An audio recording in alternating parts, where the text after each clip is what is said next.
Yeah, DB. Oh, just cleaning out the deadwood. Okay. Look, Mr. Cannell, I just can't afford to be without work right now, not even for a day. I've got a mother and 2 kid sisters. More good luck telegrams. Well, you know how it is. I've just got to keep on working, see? Sorry, sister. I was sent down here to clean house. I told you I can't use your column anymore. It's lavender and no lace. Send those other people in. I'll tell you what I'll do. I get $30 a week. I'll take 25, 20 if necessary. I'll do anything you say. It isn't the money. We're after circulation. What we need is fireworks. People who can hit with sledgehammers. Start arguments. Oh, I can do that. I know this town inside out. Oh, give me a chance, All please. right, come in. Cashier's got your check. Who are these people? Gibbs, Frawley, Cunningham, Giles. Hey, you sister. Don't forget to get out your last column before you pick up your check.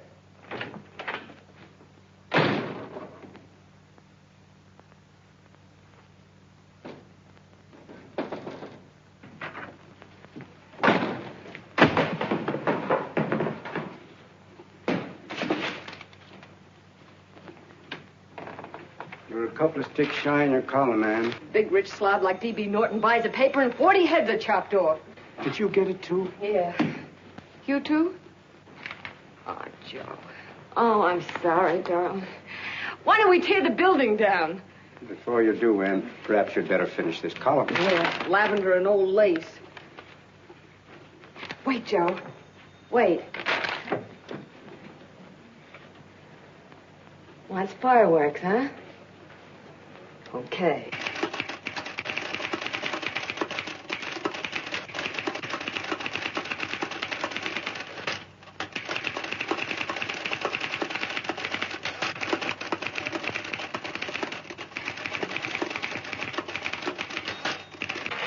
Here.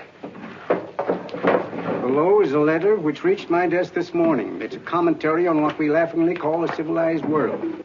Dear Miss Mitchell, 4 years ago I was fired out of my job. Since then I haven't been able to get another one. At first I was sore at the state administration because it's on account of the slimy politics here we have all this unemployment. But in looking around, it seems the whole world's going to pot. So in protest, I'm going to commit suicide by jumping off the City Hall roof. Signed, a disgusted American citizen, John Doe.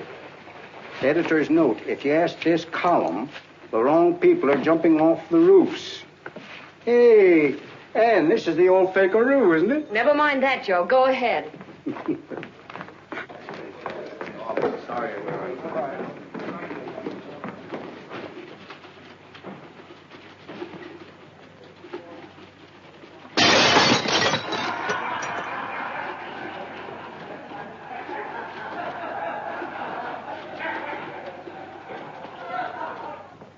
And it's because of the slimy politics that we have all this unemployment here. There it is. That's D.B. Norton's opening attack on the governor. Why, Jim, it's just a letter sent into a column. No, I can smell it. That's Norton. Good morning, gentlemen. Good morning, Governor. Morning, Governor. You're rather early. Governor, did you happen to see this in a new bulletin? Yes. I had it served with my breakfast this morning. Jim thinks it's D.B. Norton at work. Of course it is. Oh, come, Jim. That little item, D.B. Norton does things in a much bigger way. This is his opening attack on you, Governor. Take my word for it. What did he buy a paper for? Why did he engage a high-pressure editor like Cannell for? He's in the oil business. I tell you, Governor, he's after your scalp. All right, Jim, all right. Don't burst a blood vessel. I'll look into it. You get me Spencer of the Daily Chronicle, please? Yes, I saw it, Governor. If you ask me, that's a phony letter. Why, that gag has got whiskers on it. Okay, I'll get the mayor and maybe the Chamber of Commerce to go after them. Get Mayor Lovett on the phone. Sorry, the mayor's busy on the other phone. Yes, I know, Mrs. Brewster. It's a terrible reflection on our city. I've had a dozen calls already. Spencer of the Chronicle. Hold it. Just a minute. Yes, Mrs. Brewster. I'm listening. I insist that this John Doe man be found and given a job at once. Now, if something isn't done about it, I'll call out the whole auxiliary. Yes, and the junior auxiliary, too. We'll hold a meeting and see that it is. Yes, Spencer? Who? The governor? Well, what about me? It's my building he's jumping off of, and I'm up for re-election, too. What are you doing? Get Cannell at the bulletin. Why, he's liable to go right past my window. Get me Cannell. What was that? What? Out the window. Something just flew by. I didn't see anything. Well, don't stand there, you idiot. Go and look. Open the window. Oh, why did he have to pick on my building? Is there a crowd in the street? No, sir. Then maybe he's caught on a ledge. Look again.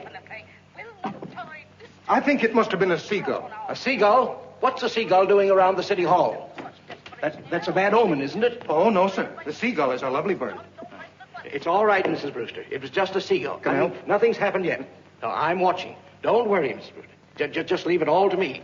Spencer, I'll call you back. Hello, Canal?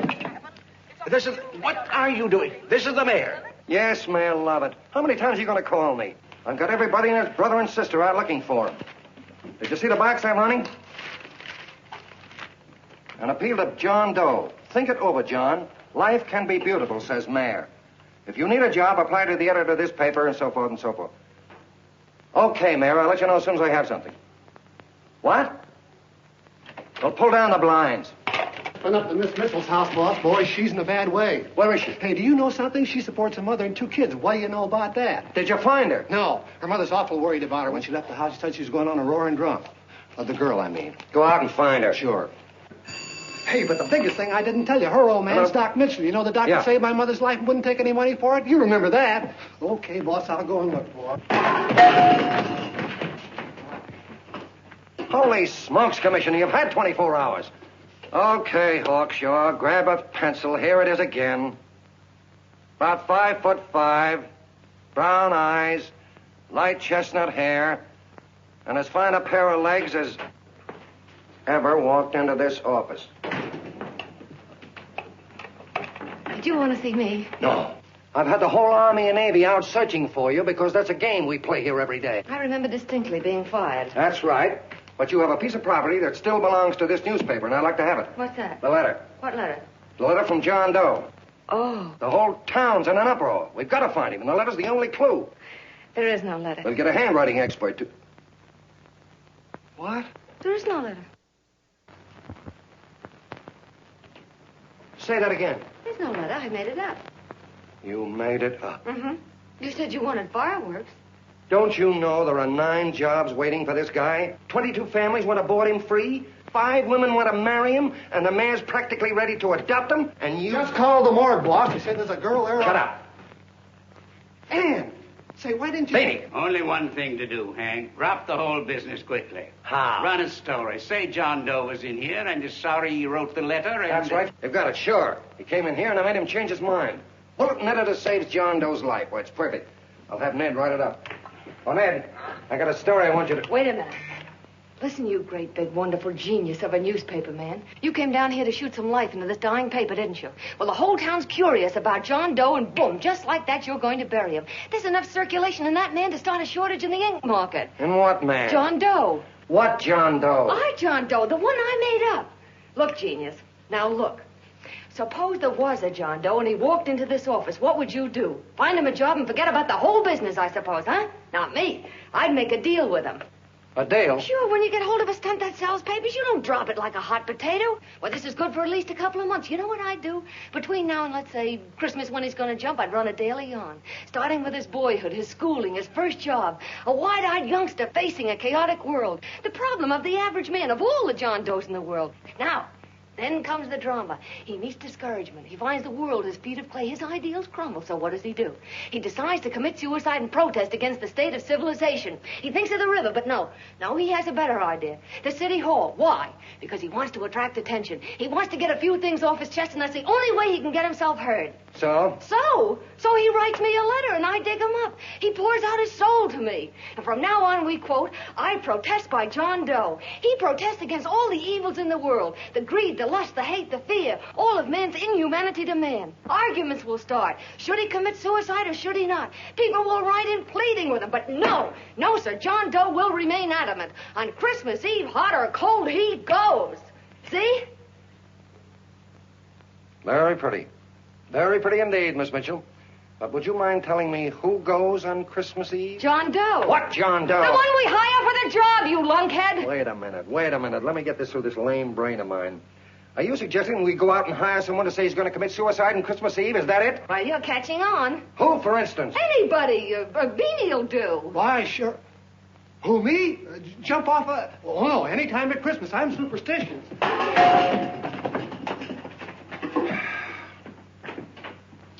Miss Bishop, do me a favor. Will you go on out and get married and have a lot of babies, but Stay out of newspaper business. Better get that story in, Hank. It's getting late. You're supposed to be a smart guy. If it was raining $100 bills, you'd be out looking for a dime you lost someplace. Holy smokes, wasting my time listening to this mad woman. Look, Chief, look at the Chronicle. It's running on John Doe. They say it's a fake. Why, the no good, the... John Doe story, amateur journalism. It's probably phony. It's a wonder anyone is taking it serious. What do you think of those guys? That's fine. That's fine. Now fall right into their laps. Go ahead. Say John Doe walked in and called the whole thing off. You know what that's going to sound like on top of this. That's all, Ned. Thank you. All right. Amateur journalism, huh? Why, that bunch of sophomores, I can teach them more about... Hey, boss, get a load of this. What? Look. What do they want? They all say they wrote the John Doe letter. Oh, they all wrote the letter. Tell them all to wait. Look, Mr. Cannell, one of those men is your John Doe. They're desperate and will do anything for a cup of coffee. Pick one out and you can make the Chronicle eat their words. I'm beginning to like this. If you ask me, Hank, you're playing around with dynamite. No. The gal's right. We can't let the Chronicle get the laugh on us.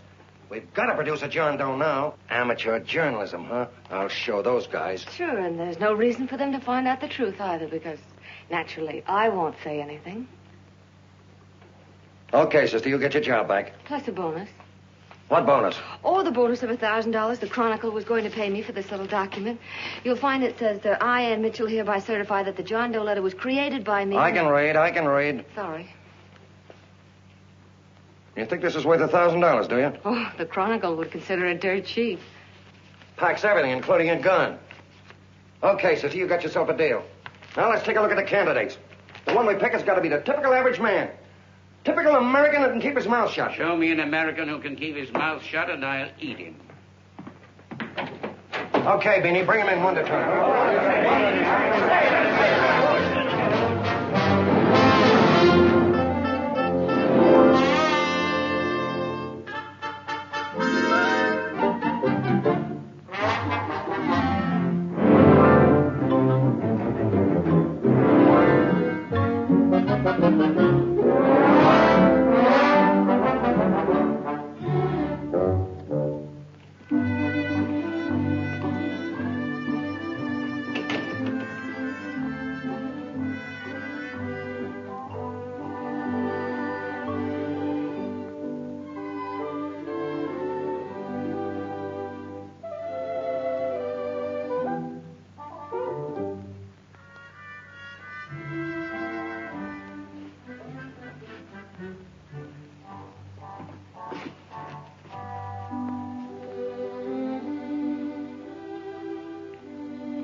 Did you write that letter to Miss Mitchell?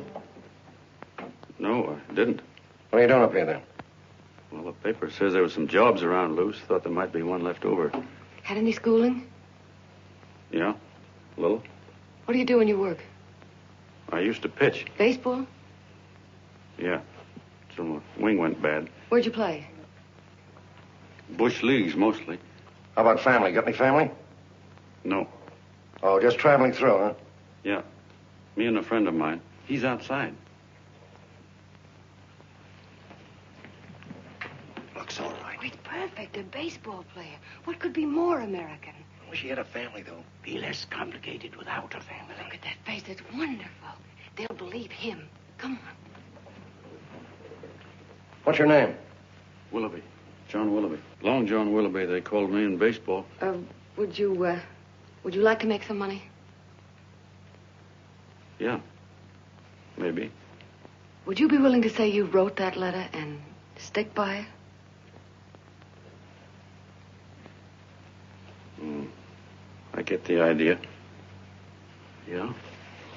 Maybe. That's our man. He's made to order. I don't know. He don't seem like the kind of a guy that'd fall in line. When you're desperate for money, you do a lot of things, Mr. Cannell. He's our man, I tell you. He's fainted. Get the water quickly. Hurry up, Pop. Oh. Right here, sit down. You all right? Yeah, I'm all right. How many is that, 6?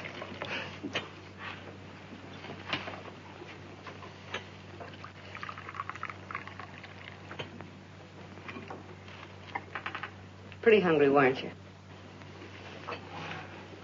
this John Doe business is batty, if you ask me. Well, nobody asked you. Trying to improve the world by jumping off buildings. You couldn't improve the world if the buildings jumped on you. Don't mind the colonel. He hates people. He likes you well enough to stick around. Well, that's because we both play doohickeys. I met him in a boxcar a couple of years ago. I was fooling around with my harmonica, and he comes over and joins in. I haven't been able to shake him since.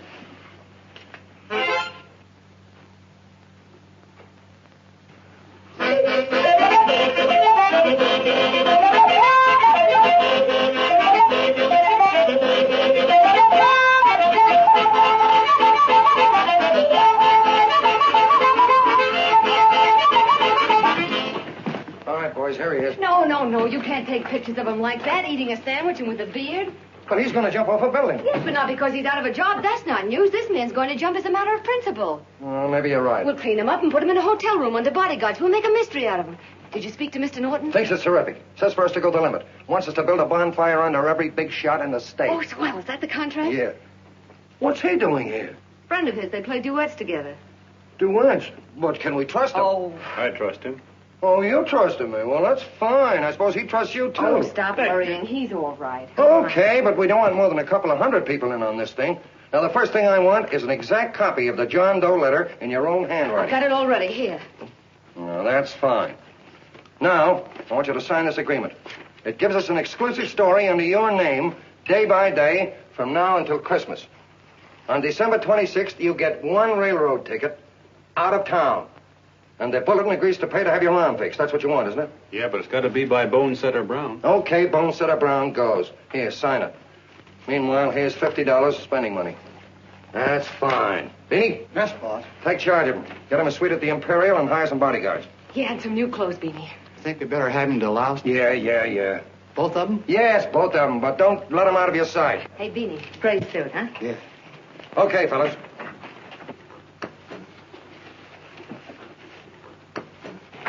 Take it easy, John Doe.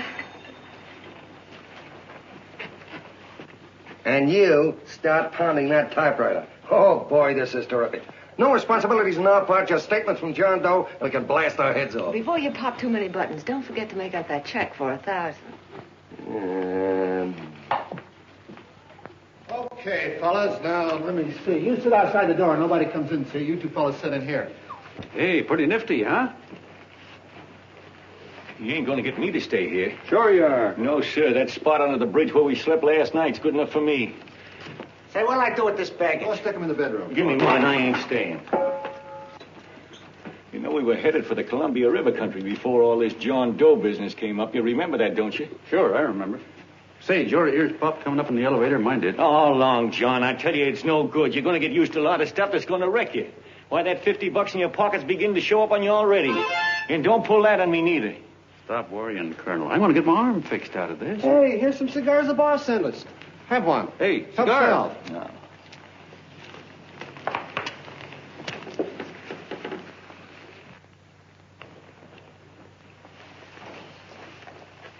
Say, I'll bet you even the major leaguers don't rate an outfit like this. Here, make yourself comfortable. Paper? I don't read no papers, and I don't listen to radios either. I know the world's been shaped by a drunken barber, and I don't have to read it. I've seen guys like you go under before. Guys that never had a worry. Then they got a hold of some dough and went goofy. The first thing that happens to a Hey, guy... get a load of the bedroom. No. The first thing that happens to a guy like that, he starts wanting to go into restaurants and sit down at a table and eat salads and cupcakes and tea. Boy, what that kind of food does to your system.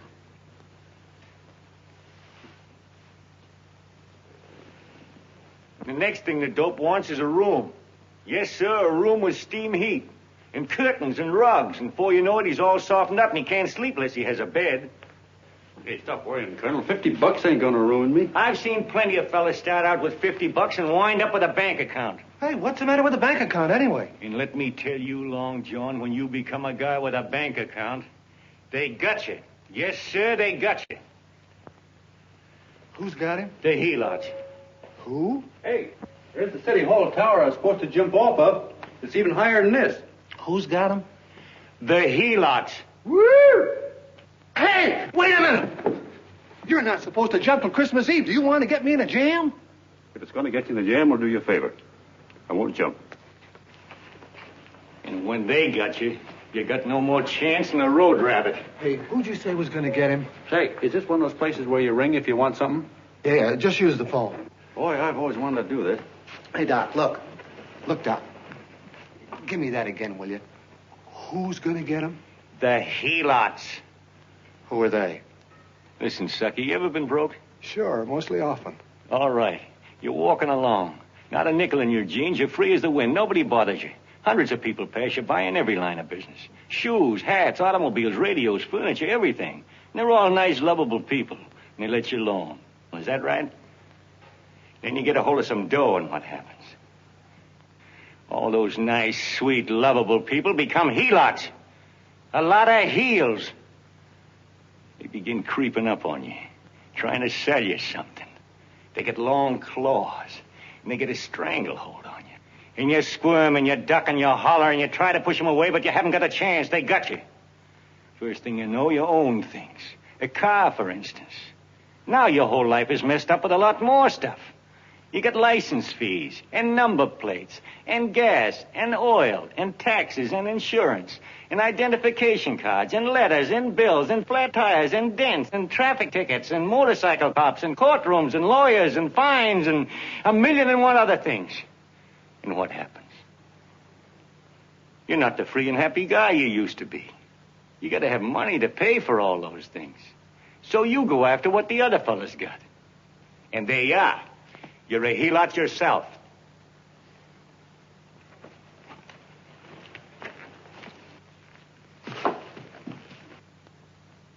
You win, Colonel. Here, take the 50. Go out and get rid of it. You bet I will, just as fast as I can. I'm going to get some canned goods, a fishing rod, and the rest I'm going to give away. Give away? Hey, get me a pitcher's glove. I got to get some practice. Say, he's giving it away. I'm going to get me some of that. Hey, come back here, you helot. Will you send up 5 hamburgers with all the trimmings, 5 chocolate ice cream sodas, and 5 pieces of apple pie? No, apple with cheese. Yeah, thanks.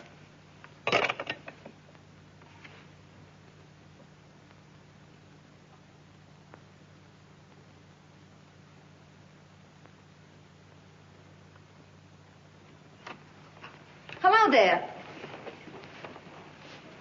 Well, well. If it isn't the man about town. All set, Miss Ann. Oh, yes. Let's go. Let's see, we want some action in these pictures. Action? Mm-hmm. That's good. No. This man's going to jump off a roof. Oh. Here, wait a minute. Let me comb your hair. Sit down. Yeah, that's better.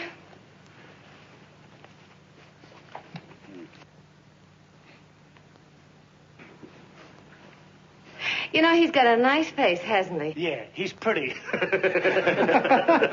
Here, sit down. Quiet, egghead. All right, now a serious expression. Can't. I'm feeling too good. Oh, come on now. This is serious. You're a man disgusted with all of civilization. With all of it? Yes, you're sore at the world. Come on now. Oh, crabby guy, huh? Yeah.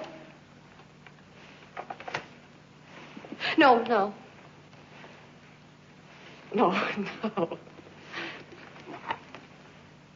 No, look. You don't have to smell the world. Well, all those guys in the Never picture mind stand- those guys. All right, stand up. Now, let's see what you look like when you protest. Against what? Against anything, just protest. You got me. Oh, look, I'm the umpire, and you just cut the heart of the plate with your fast one, and I called it a ball. What would you do? Oh, you did, huh? Yeah. Why can't you call him right, you boneheaded... Grab it, Eddie, grab it!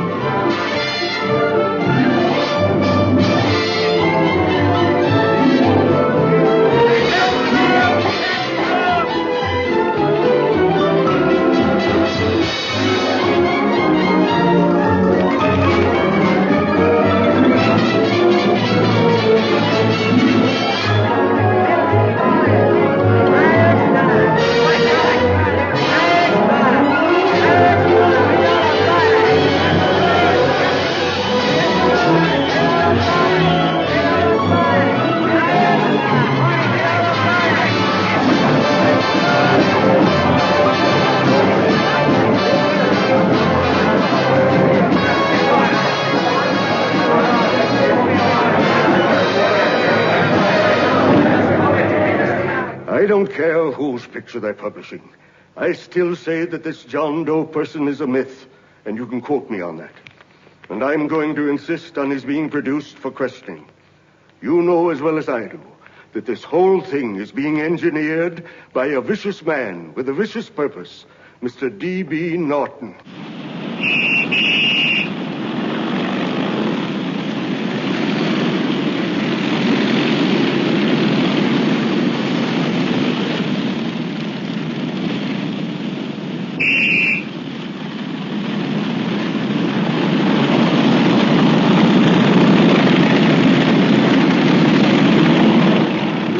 And Miss Mitchell are at the house, sir. Oh, they are? All right. Come on. Personally, I think it's just plain stupidity to drop it. Now, you should see his fan mail. Thousands. Why, it's going over like a house afire. What are you afraid of, Canelo? It's doubled our circulation. Yeah, but it's got everybody sore. Ads are being pulled. The governor's starting a libel suit. What's more, they all know John Doe's a phony, and they insist on seeing Well, what about it? Let them see him. We'll go on one better. They can also hear him. You own a radio station, Mr. Norton. Why not put him on the air? Watch out for this damn DB. She'll drive you batty. Oh, Look, we can't let him get to this Bush League pitcher and start pumping him. Good night. Now, tell him what that screwball might do. I walked in yesterday. Here he is, standing on a table with a fishing pole. Fly casting. Take my advice and get him out of town before this thing explodes in our faces. If you do, Mr. Norton, you're just as much of a dumb cluck as he is. Excuse me. No, you got yourself a meal ticket and you hate to Sure, let go. it's a meal ticket for me. I admit it, but it's also a windfall for somebody like Mr. Norton who's trying to crash national politics. That's what you bought the newspaper for, isn't it? You want to reach a lot of people, don't you? Well, put John Doe in the air and you can reach 130 million of them. He can say anything he wants and they'll listen to him. All right, we'll forget the governor and the mayor and all the small fry like that. This can arouse national interest. If he made a hit around here, he can do it every place else in the country. And you'll be pulling the strings, Mr. Norton. Go down to the office and arrange for some radio time. Well, DB, you're not going I to want it fall. as soon as possible. Okay. I just came in to get warm myself. Come on, let's go. Don't you go. I want to talk to you.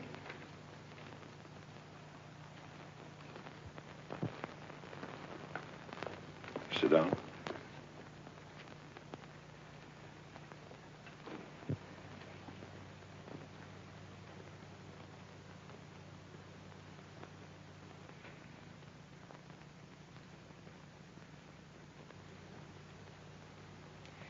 Hey, this John Doe idea was yours, huh? Yes, sir.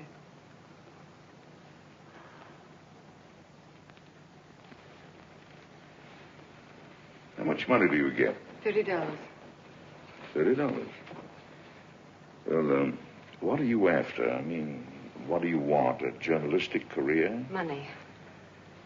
Money? Well, I'm glad to hear somebody admit it. Do you suppose you could write a radio speech that would put that fellow over? Oh, I'm sure I can. Do it, and I'll give you $100 a week. $100? That's only the beginning. You play your cards right, and you'll never have to worry about money again. Oh, I knew it. Hello. Hello. Whenever there's a pretty woman around. This is my nephew, Ted Sheldon, Miss Mitchell. How do you do? How do you do? All right, Casanova, I'll give you a break. See that Miss Mitchell gets a car to take her home. Always reading my mind, aren't you? Thank you very much for everything. And Miss Mitchell, I think from now on you'd better work directly with me. Yes, sir.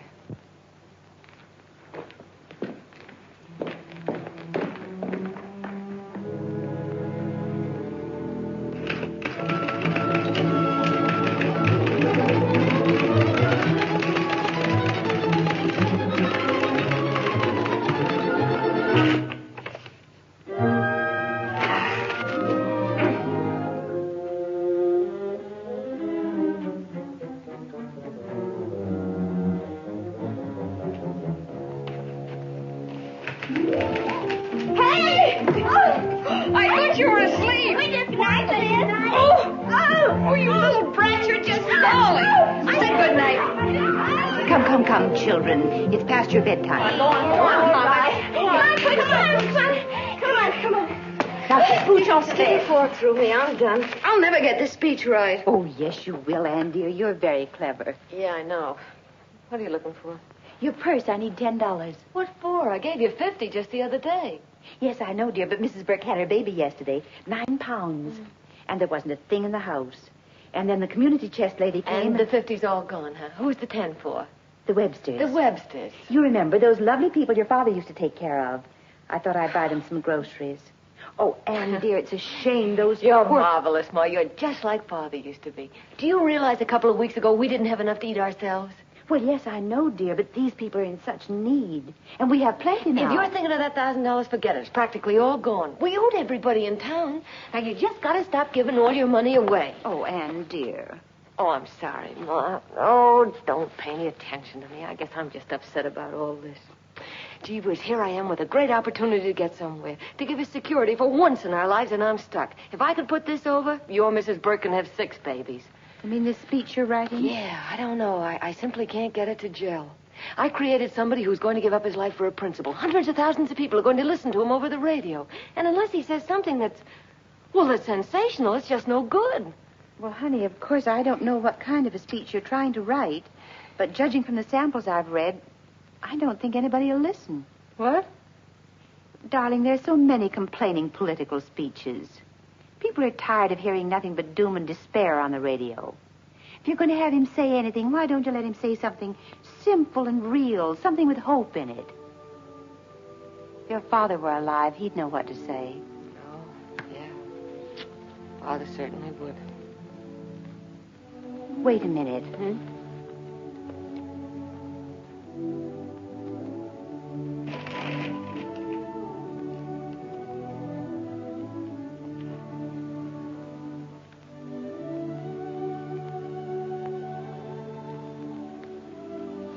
That's your father's diary, Anne. Father's... I never knew he had a diary.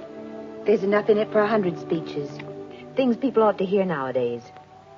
You be careful of it, won't you, dear? It's always helped to keep your father alive for me. You bet I will, Ma. Wait a minute. John Doe don't want to sign no autographs. Well, what does he do all day? What does he do all day? He's writing out his memories. Sorry, lady, you can't see Mr. Doe. He wants to be alone. No, he just sits around all day and commutes with himself.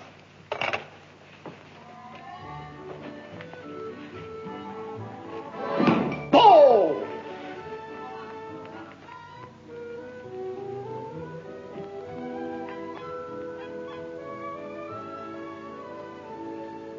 I don't know how you're going to stand it around here till after Christmas. I'll bet you ain't heard a train whistle in 2 weeks.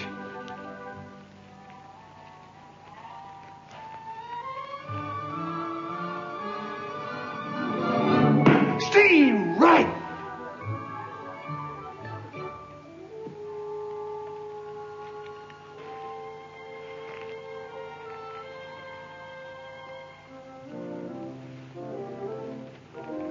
I know why you're hanging around.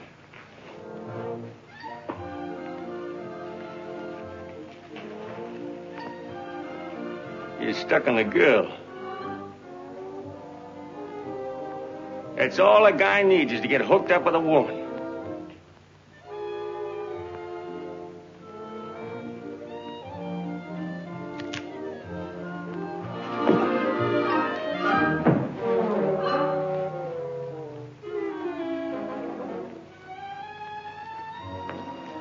What was that, a single? First baseman dropped the ball. Butterfingers. Tough luck, pal.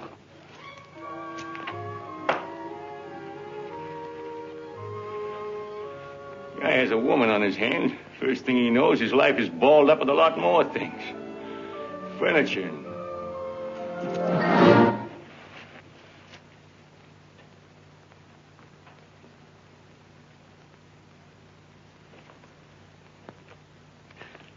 Did you get him?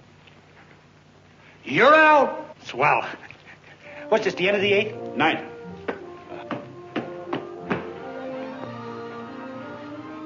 Hey, Beanie, there's a couple of mugs from the Chronicle snooping around out here. Huh. Come on, Angel Face. Gangway. What's the score, Angel Face? 3-2, off paper. Gee, that's great.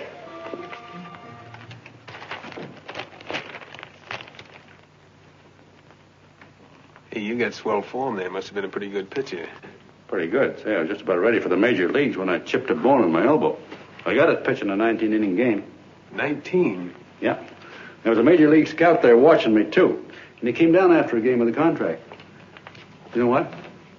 I couldn't lift my arm to sign it. I'll be okay, though, as soon as I get it fixed up. It's too bad. What do you mean, too bad? Huh? Oh, that you'll never be able to play again. What are you talking about? I just told you I was going to get... Well, you know how they are in baseball if a guy's mixed up in a racket. Racket? What do you mean? Well, I was just thinking about this John Doe business. Why, as soon as it comes out it's all a fake, you'll be washed up in baseball, won't you? Yeah. Hey, doggone. I never thought about that.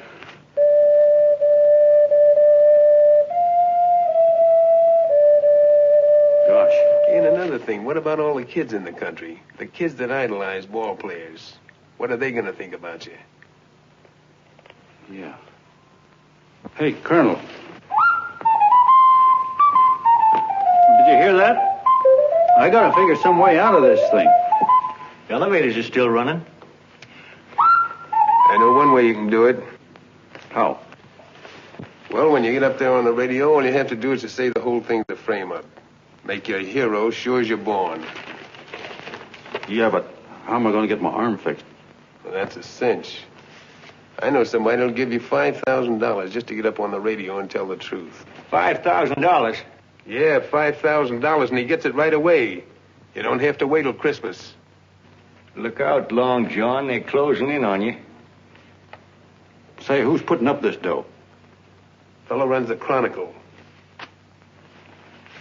Here's the speech you make, and it's all written out for you.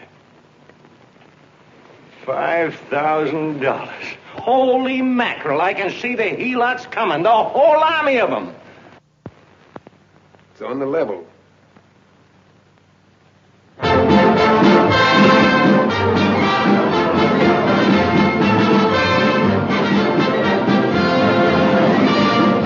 No, I'm sorry. Tickets for the broadcast are all gone.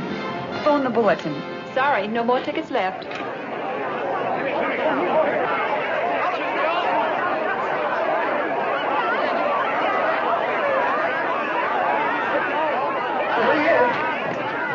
Hello, John. All set for the big night?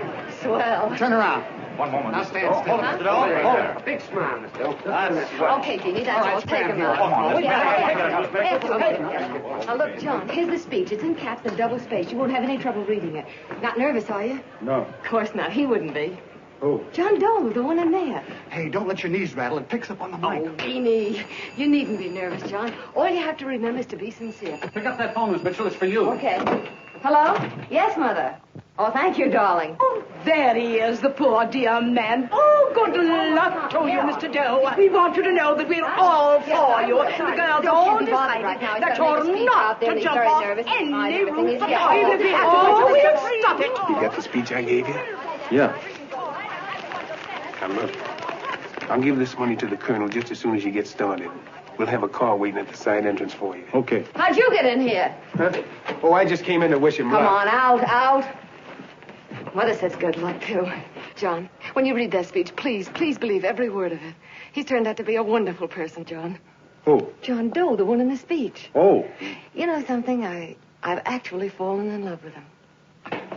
All right, there he is, sister. Now, come on, plenty of both. What's the idea? No, that's too much. That's not so much. Come on, that's it. Oh, this is no time for cheap publicity, Mr. Cannell. Listen, if that guy lays an egg, I want to get something out of it. I'm getting a Jane Doe ready. Oh, come on. Here. Will you, fellas? Give me a All right, chance. that's I enough. have to ready. Just one more, will you, Well, that's please? fine, honey. You go ahead. All right, I After need you've one been more. Go ahead. How you doing? Oh. All right, Benny, bring him in. Holy smoke, a half a helot. There you are, boss, just like you ordered. Symbols of little people. Okay, get him up. All right, young fella. This is ridiculous, Mr. Cannell. Come on, give me a chance. The man's on the air. Come on, shut up. Oh, fellas, I told you could have all the pictures you want. No, come on, ask. You can have a... Come on, that's right. Afterwards, you can get all the pictures you want. Thank you very much. Come on, will you? Afterwards, that's right. Come on, Snooks, you better bail out. Okay, goodbye, Mr. Doe. Beanie. All right. Better get ready. 1 minute to go. Wow, 1 minute to go. The score is nothing to nothing. Now, please, John, you won't let me down, will you? Will you? Of course you won't. If you'll just think of yourself as the real John Doe. Listen, everything in that speech are things a certain man believed in. He was my father, John. And when he talked, people listened. And they listened to you, too. Funny. You know what my mother said the other night? She said to look into your eyes, that I'd see Father there. Hey, what do you say? Okay, we're coming. Come on. Now, listen, John, you're a pitcher. Now get in there and pitch. Good luck. Give him room, let him through. Come on.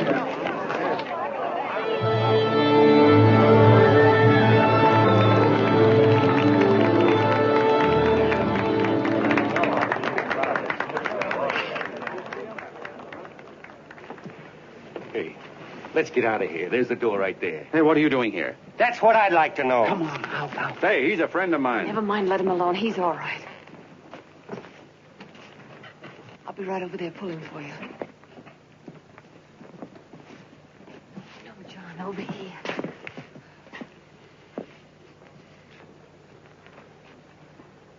Stand by.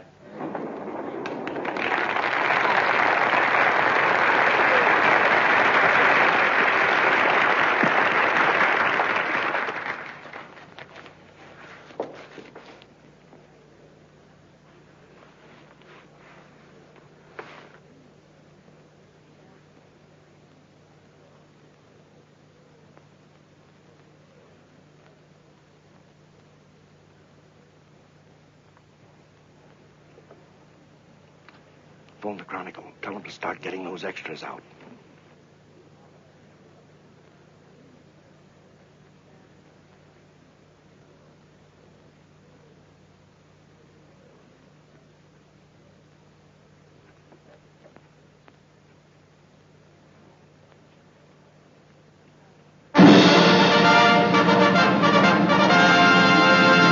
And good evening, ladies and gentlemen. This is Kenneth Fry speaking for the New Bulletin. Tonight we give you something entirely new and different. Standing beside me is the young man who has declared publicly that on Christmas Eve he intends to commit suicide, giving as his reason, quote, "I protest against the state of civilization," end quote.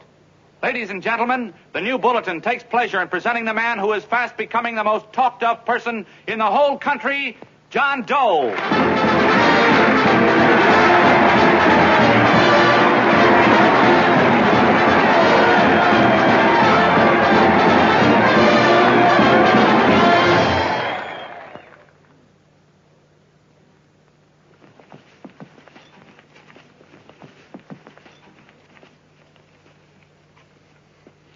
Ladies and gentlemen, I am the man you all know as John Doe. I took that name because it seems to describe the average man. And that's me. And that's me. Well, it was me before I said I was going to jump off the city hall roof at midnight on Christmas Eve. Now I guess I'm not average anymore. Now I'm getting all sorts of attention. From big shots, too. We've been double-crossed. The mayor and the governor, for instance. They don't like those articles I've been writing. You're an imposter, young fella. That's a pack of lies you're telling. Who wrote that speech for you? Benny, come on. Hey, Ken.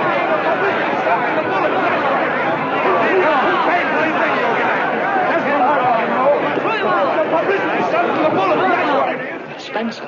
Ladies and gentlemen, the disturbance you just heard was caused by someone in the audience who tried to heckle Mr. Doe. The speech will continue.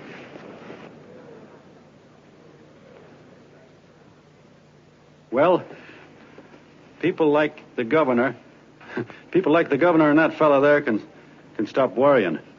I'm not going to talk about them. I'm going to talk about us, the average guys, the John Does. If anybody should ask you what the average John Doe is like, you couldn't tell him because he's 1,000,001 things. He's Mr. Big and Mr. Small. He's simple and he's wise. He's inherently honest, but he's got a streak of larceny in his heart. He seldom walks up to a public telephone without shoving his finger into the slot to see if somebody left a nickel there.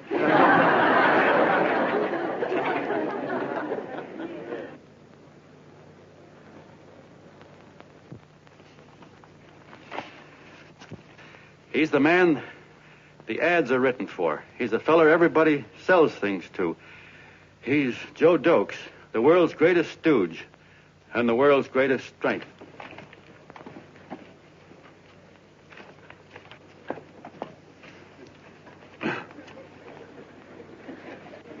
Yes, sir.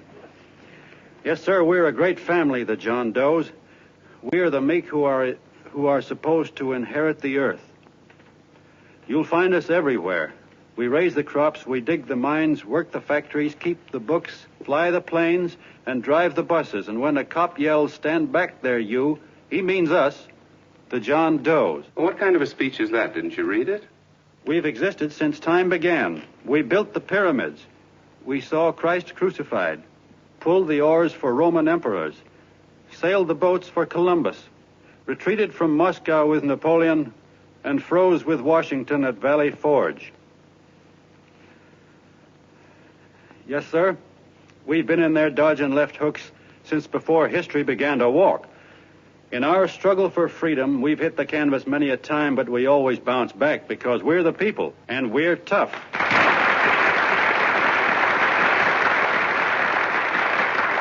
They've started a lot of talk about free people going soft, that we can't take it.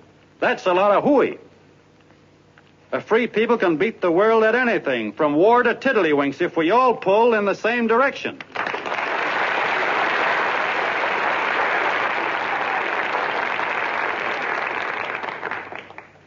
I know a lot of you are saying, "What can I do?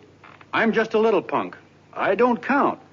Well, you're dead wrong. The little punks have always counted, because in the long run, the character of a country is the sum total of the character of its little punks.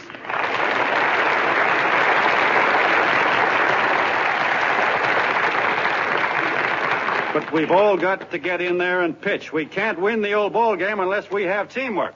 And that's where every John Doe comes in. It's up to him to get together with his teammate. And your teammate, my friends, is the guy next door to you. Your neighbor. He's a terribly important guy, that guy next door. You're going to need him, and he's going to need you, so look him up. If he's sick, call on him. If he's hungry, feed him. If he's out of a job, find him one. To most of you, your neighbor is a stranger, a guy with a barking dog and a high fence around him. Now, you can't be a stranger to any guy that's on your own team. So tear down the fence that separates you. Tear down the fence, and you'll tear down a lot of hates and prejudices. Tear down all the fences in the country, and you'll really have teamwork.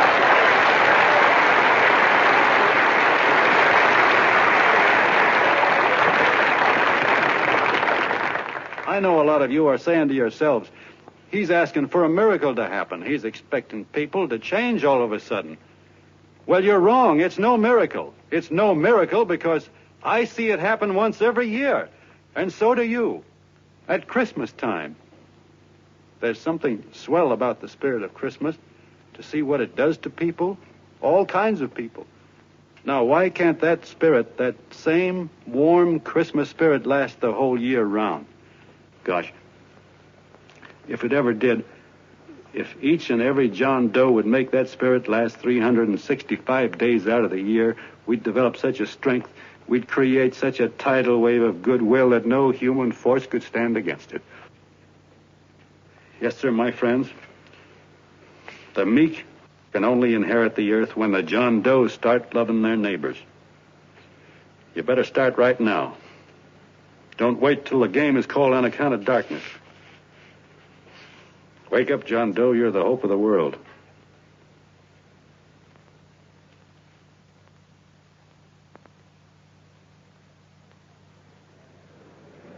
John, you were wonderful.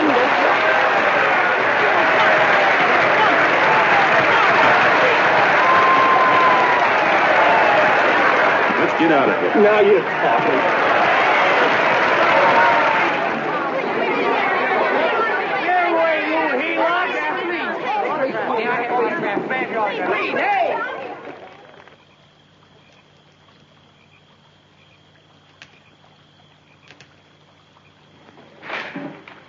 I knew you'd wake up sooner or later. Boy, am I glad we got out of that mess. I had the $5,000 sewed up. Could have been on my way to old Doc Brown. You're a pitcher, John, she says. Now, go in there and pitch. What a sucker. Yeah, she's a heel-out just like the rest of us. Lucky you got away from her. What was I doing up there making a speech anyway? Me, huh? Geez, the more I think about it, the more I could... Tear down all the fences. Why, if you tore one picket off of your neighbor's fence, he'd sue you. $5,000 had it right in my hand. What do you mean he ran away? We'll go after him, find him. That man is terrific.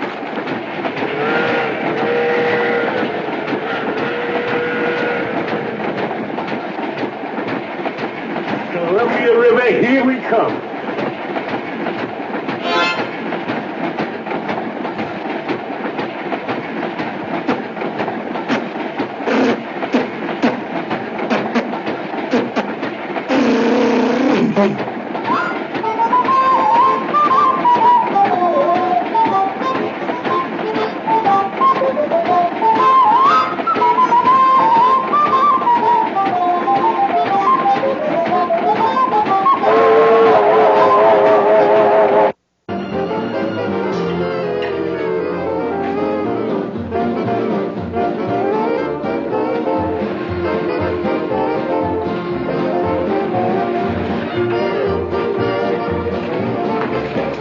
Jitterbugs. Yeah. Say, how much money we got left? 4 bits. Better make it donuts, huh? Yeah.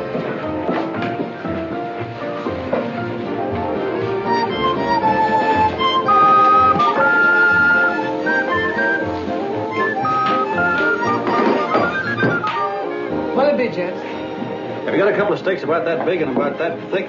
Yeah, with hash brown potatoes and tomatoes and apple pie and ice cream and coffee. And donuts, I know. Hey, Ma, Sinkers, a pair. Sinkers, a pair, coming up. Glad he took the tea out of there.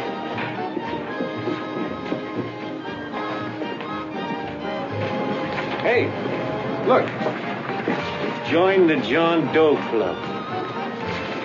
John Doe Club.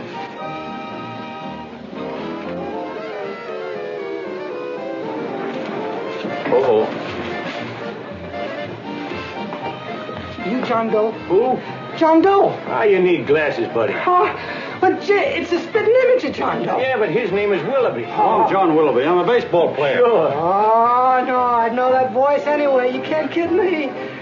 You John Doe. Hey, Ma! Ma!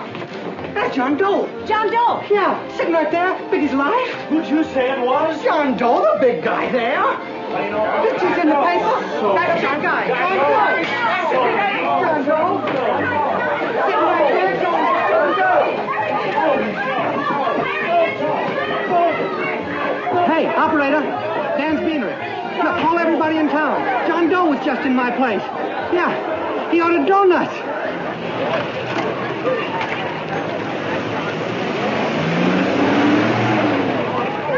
John Doe. Let's see John Doe. Come on.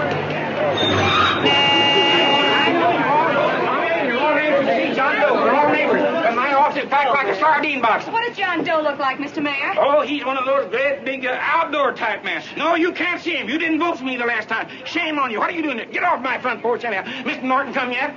Oh, well, I wonder where he's at. What's keeping him? He should have been here 15 minutes ago. Oh, there he comes now.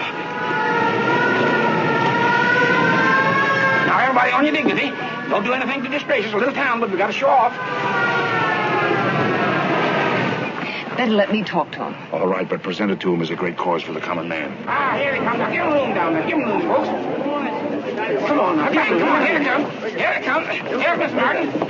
How do you do, Mr. Martin? I'm Mayor Hawkins. Here's Mr. Martin. Let me go, you darn fool. I'm the mayor. Mr. Martin. Mr. Martin. Mr. Martin. I'm Mayor Hawkins. Your office telephoned me to hold him. Well, that's fine. How is he? Oh, he's fine. He's right in my office there. You know, it's a great honor having John Doe here, and you too. Haven't had so much excitement since the old City Hall burned down. People are so excited and they'll let George clothes off. Oh, Matilda, darling, phone the newspapers, tell them Mr. Norton's here. Step right inside, Mr. Norton. My office. Very comfortable here, Mr. Norton. Just had it air conditioned. Gangway, please. Make room for Mr. Norton. Gangway. Gangway. Here he is, Mr. Norton. Well taken care of. The neighbors are serving him a light lunch. Hello, John. Well, Mr. Mayor, if you don't mind, we'd like to talk to him alone. Why, certainly, certainly. All right, everybody. Clear out. No, but you... Everybody, quickly now. Come on. Come on. Come on. That's it. Oh, that's it. Don't argue with me here. Wait till we get home. Don't you push me around like that. Even though I'm your wife, you can't push me around. Look, Mr. Norton, I think you got a lot of nerve having those people hold us here. There's nobody holding you here, Mr. Doe. It's only natural There's that nobody holding us here. Let's get going. Incidentally, my name isn't Doe. It's Willoughby. Look, John, something terribly important's happened. They're forming John Doe clubs. We know of 8 already, and they say that there's John Doe clubs? What for? To carry out the principles you talked about in your radio speech. I don't care what they're forming. I'm on my way, and I don't like the idea of being stopped either. Oh, but you don't know how big this thing is. You should see the thousands of telegrams we've received and what they're saying about you. Look, it started as a circulation stunt, didn't it? Well, you got your circulation. Now, why don't you let me alone? Oh, it started as a circulation stunt, but it isn't anymore. Mr. Norton wants to get back of it and sponsor John Doe clubs all over the country. He wants to send you on a lecture tour. Me? Uh-huh. Well, certainly, with your ability to influence people, it might grow into a glorious movement. Say, let's get something straight here. I don't want any part of this thing. If you got an idea I'm going around lecturing the people, why, you're crazy. Baseball's my racket, and I'm sticking to it. Come on, Colonel, let's get out of here. John, Please. I just got rid of one crowd. But please, Mr. Mayor, tell him the John Doe Club wants to talk to him. Let them in, Mr. Mayor. Let them come in. Okay, folks, but remember your manners. No stampeding. Walk slow, like you do when you come to pay your taxes.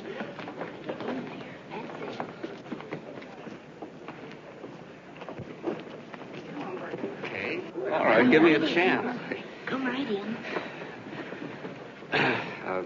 My name's Bert Hansen, Mr. Doe. I'm the head soda jerker at Schwabacker's drugstore. Well, sir, you see, me and my wife, we heard your broadcast, and we got quite a bang out of it. Especially my wife. Kept me up half the night saying, that man's right, honey. The trouble with the world is nobody gives a hoot about his neighbor. That's why everybody in town's sore and cranky at each other. And I kept saying, well, that's fine, but how's a guy going to go around loving the kind of neighbors we got? Old Sourpuss, for instance. You see, Sourpuss Smithers is a guy who lives all alone next door to us. He's a cranky old man that runs a second-hand furniture store. We haven't spoken to him for years. I always figured he was an ornery old gent that hated the world because he was always slamming his garage door and playing the radio so loud he kept half the neighbors up.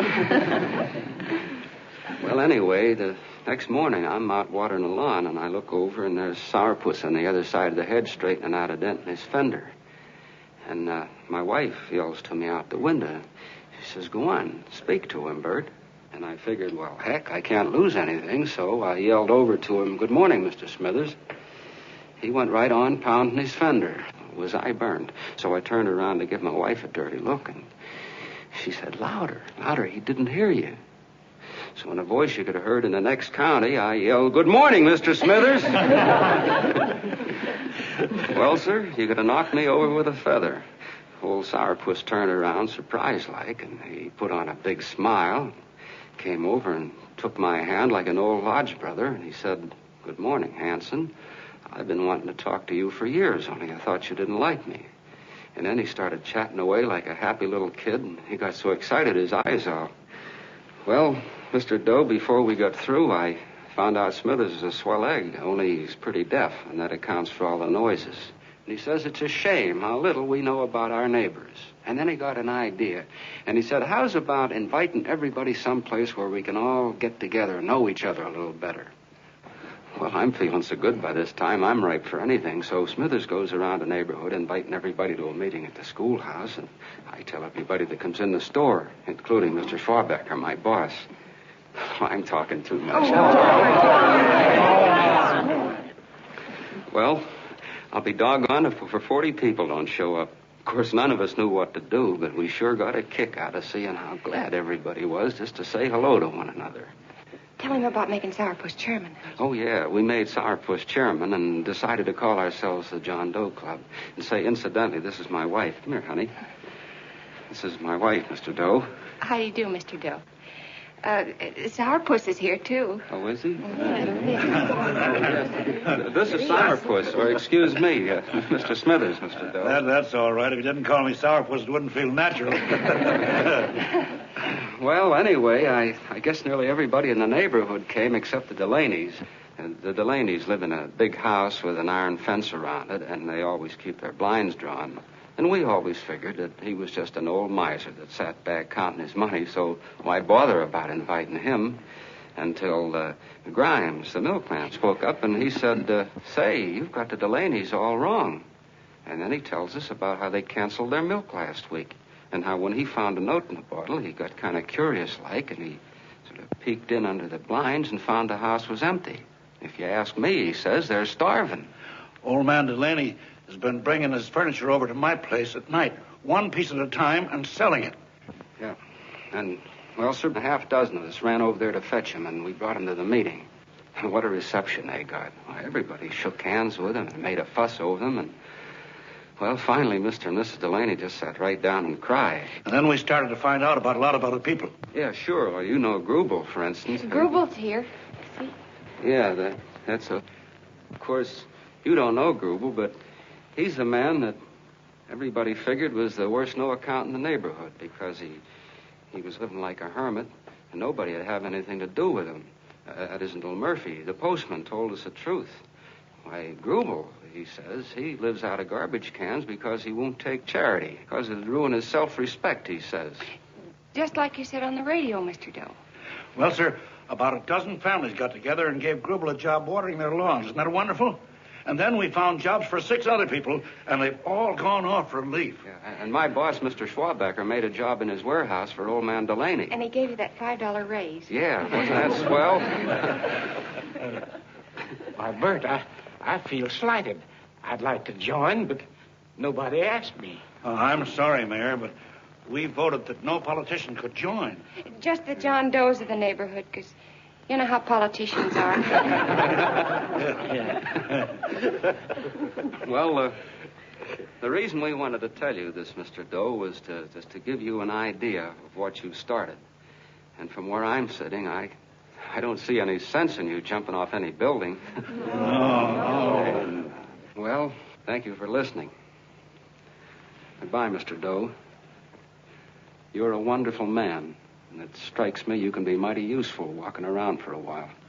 Hey, goodbye, Mr. Doe. Goodbye, Mr. Doe.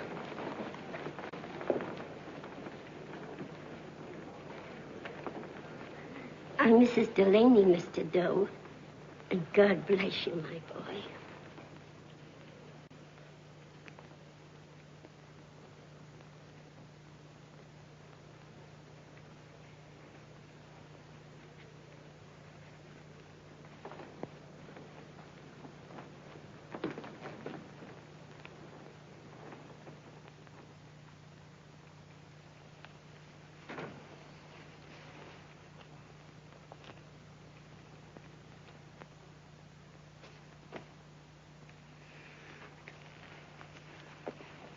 Gee whiz, I'm all mixed up. I don't get it. Look, all those swell people think I'm going to jump off a building or something. I never had any such idea. Gosh. The fellow'd have to be a mighty fine example himself to go around telling other people how to...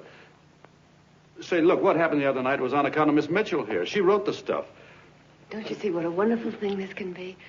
But we need you, John. You're hooked. I can see that right now. They got you. Well, I'm through. For 3 years, I've been trying to get you up to the Columbia River country. First it was your glass arm, then it was the radio, and now it's the John Doe clubs. Well, I ain't waiting another minute. Gangway, you helots. Hey, Colonel, wait a minute. Oh, please. Hey, Colonel!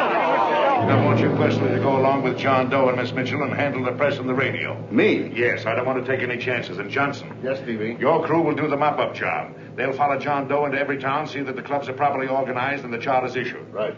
There are only 8 flags up there now. I want to see that map covered before we get through.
hands, I'd understand it. But the John Does ask for nothing.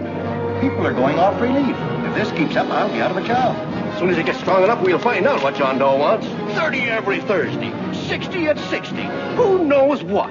I'm sorry, boss. They just won't let anybody talk politics with them. It's crazy. We've got to get to them.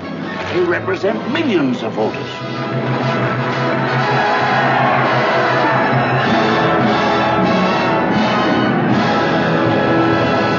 I tell you, ladies and gentlemen, this thing has been nothing short of a prairie fire. We've received so many applications for charters to the John Doe clubs, we haven't been able to take care of them. I'd hate to have that many pins stuck in me. This John Doe convention is a natural. It's going to put our city on the map. Why, over 2,400 John Doe clubs are sending delegates. Can you imagine that? You, Mr. Mayor, will be the official host. You will make the arrangements for decorating the city, parades, and a reception for John Doe when he gets home. And don't wear your high hat. No high hat? No high hat. And from you, Cannell, I want a special John Doe edition every day until the convention is over. And now, if you will, please step into the outer office and look your prettiest because there are photographers there to take pictures of this committee. Don't worry, DB. Everything will be taken care of. Isn't it all too wonderful? Gather down here in a nice group. I'll get a nice picture of you. Oh, Mr. Mayor, would you step down in front row, please? You ladies get close to him. That's it. Well, I don't get it. Get what? Look, DB, I'm supposed to know my way around. This John Doe movement has cost you a fortune. Now, this convention is going to cost plenty. Well? Well, I'm stuck with 2 and 2, and I'm a sucker if I can make 4 out of it. Where do you come in? I'll have the satisfaction of knowing that my money has been spent for a worthy cause. I see. I better stick to running the paper, huh? I think maybe you better had. And Cannell, I'd like to have the John Doe contract, all the receipts for the money we advanced him, and the letter Miss Mitchell wrote, for which I gave her $1,000. Yes, sure. Well, we leave for the airport. Half an hour. Is that Johnny boy's room? Better hustle him up. He'll be ready on time. He's packing. Ah, good. Did you see his picture on the cover of Time? Yeah. I gotta give you credit, Annie girl. I've handled a good many big promotions in my time. Everything from a World's Fair to a channel swimmer. But this one has certainly got me spinning. And now a John Doe convention. Wow. Say, if you could only get him to jump off the City Hall roof on Christmas Eve, I'd guarantee you 500,000 people there. Charlie. Huh? What do you make of him? Oh, Johnny boy? Well, I don't know what angle you want, but I'll give it to you quick. Number 1, he's got great yokel appeal, but he's a nice guy. Number 2, he's beginning to believe he really wrote that original suicide letter that you made up. Number 3, he thinks that you're Joan of Arc or something. Yeah, I know. Number 4, well, you know what number 4 is. He's nuts about you. Yeah, it's running out of his ears. You left out number 5. We're all heels, me especially. Holy smoke. Come in.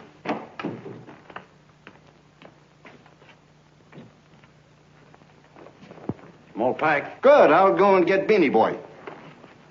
Okay, Charlie boy.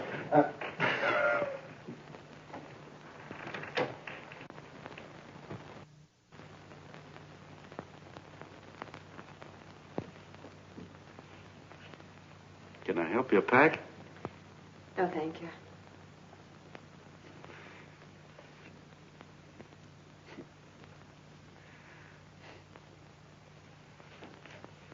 You care if I sit down out here? No.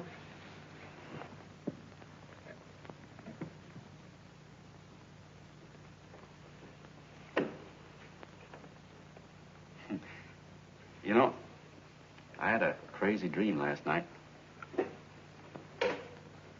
It was about you. About me? Yeah, sure was crazy. I dreamt I was your father.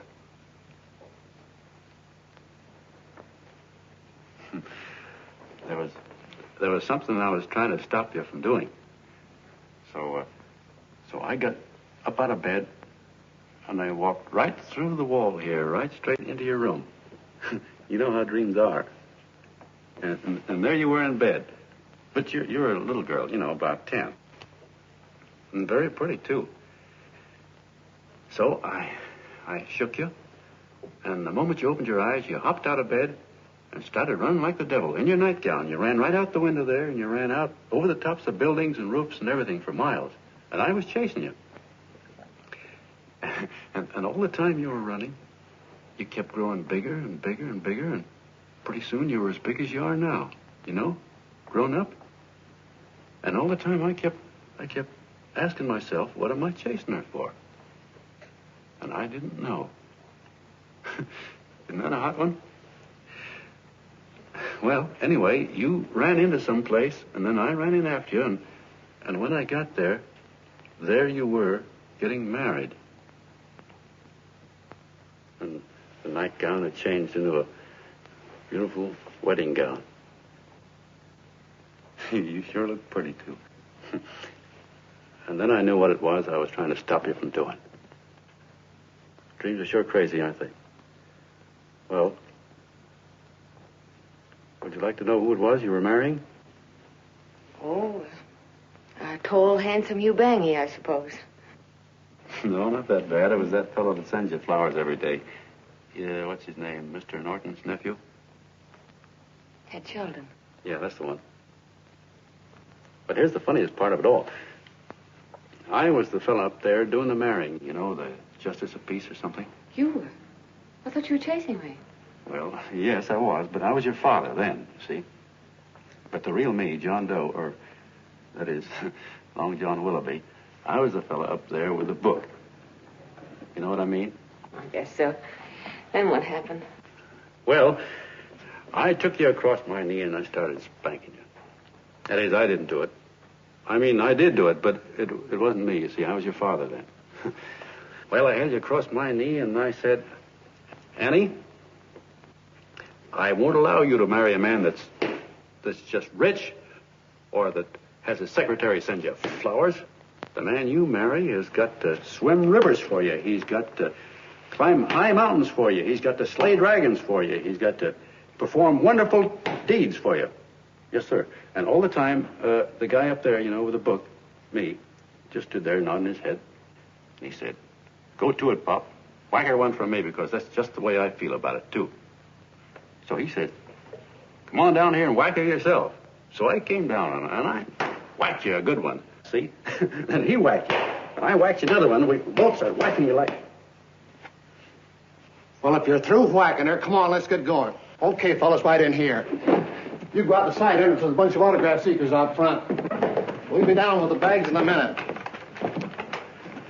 Come on, don't make a government project out of this.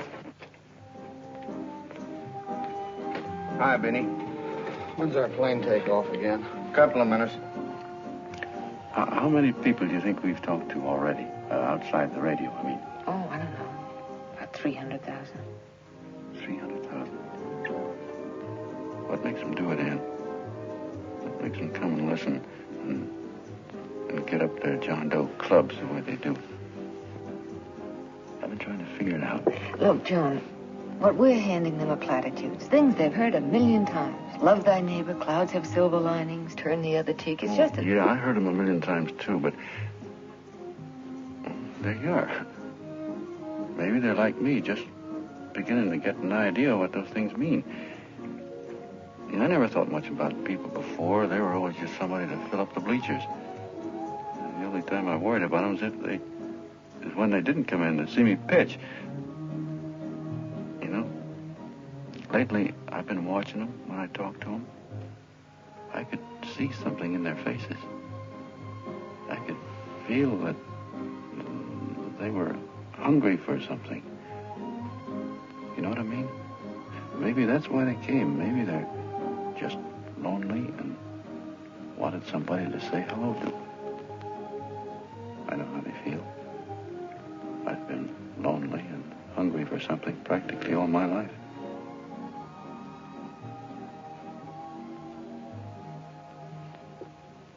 All aboard, folks. That's what I said, it's yours. Yeah, that's true. Oh, somebody else sitting here? No, that's your seat. And this is your coat. Mine? A little token of appreciation. Oh, it's beautiful, D.B. Well, I don't quite know what to say. Well, don't say anything at all. Just sit down. Oh, Go ahead, open it. oh. lovely. And a new contract goes with it.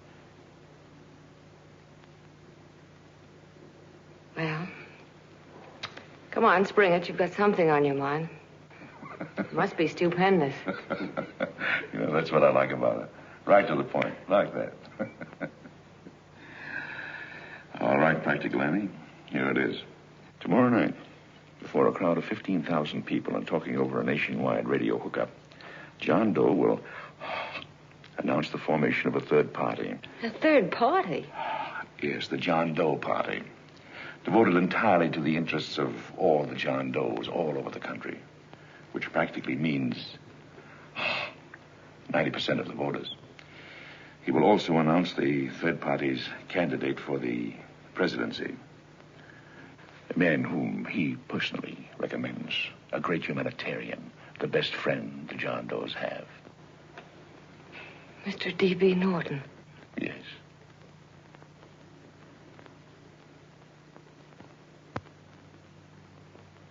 Wow.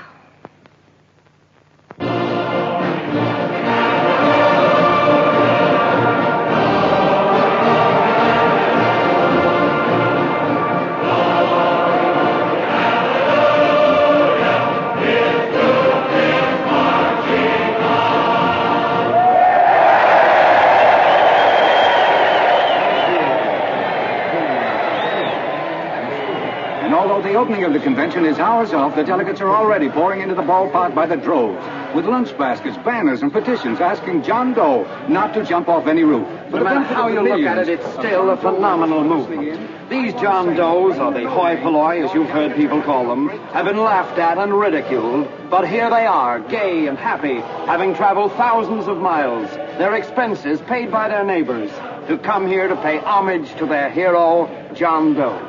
And in these days of wars and bombings, it's a hopeful sign that a simple idea like this can sweep the country. An idea based on friendliness, on giving and not taking, on helping your neighbor and asking nothing in return. And if a thing like this can happen, don't let any of your grumbling friends tell you that humanity is falling apart. This is John B. Hughes, signing off now and returning you to our main studio until 9 o'clock, when the convention will officially open. Oh, John, come in.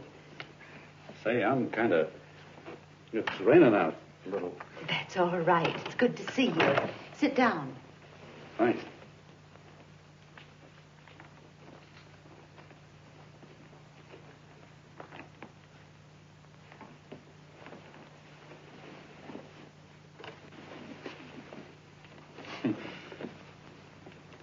It's for Anne.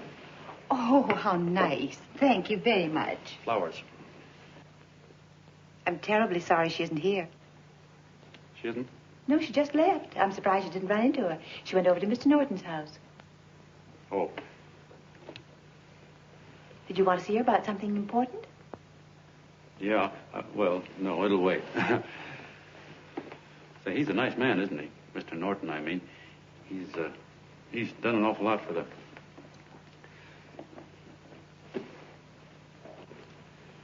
Well, say, my coat's pretty wet. I'm afraid I might have wet the couch a little.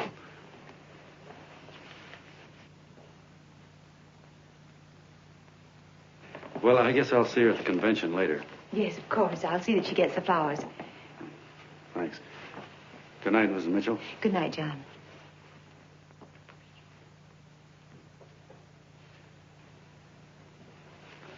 Say, Miss Mitchell, I'm kind of glad Anne isn't here. You see, I came over here hoping to see her alone, and kind of hoping I wouldn't, too, you know what I mean? There was something I wanted to talk to her about. But, well, it'll wait, I guess. Good night. Good night, John. Say, look, Mrs. Mitchell, have you ever been married? Oh, I'm sure you have. Gosh, that's pretty silly. Well, I guess you must think I'm kind of batty. Oh, I guess I'd better be going at that. John, my husband said, I love you. Will you marry me? You did? What happened? I married him. Yeah, that's what I mean, see? It was easy as all that, huh? Uh-huh. Yeah, but look, Mrs. Mitchell. You know, I love Anne, and it's going to be awfully hard for me to say it. Because, well, you know, she's so wonderful. And, well, the best I ever was a Bush League pitcher. And, you know, I think she's in love with another man. The one she made up. You know, the real John Doe. Well, that's pretty tough competition. I bet you he'd know how to say it all right. With me, I get up to it and around it and in back of it, but I never get right to it. You know what I mean? So the only chance I've got is, well, if somebody could kind of give her a warning, sort of prepare her for the shock. You mean you'd like me to do it? Well, I was thinking, yeah, you know, sort of break the ice. Of course I will, John. Gee, listen. Thank you, Mrs. Mitchell. Hey, you're okay.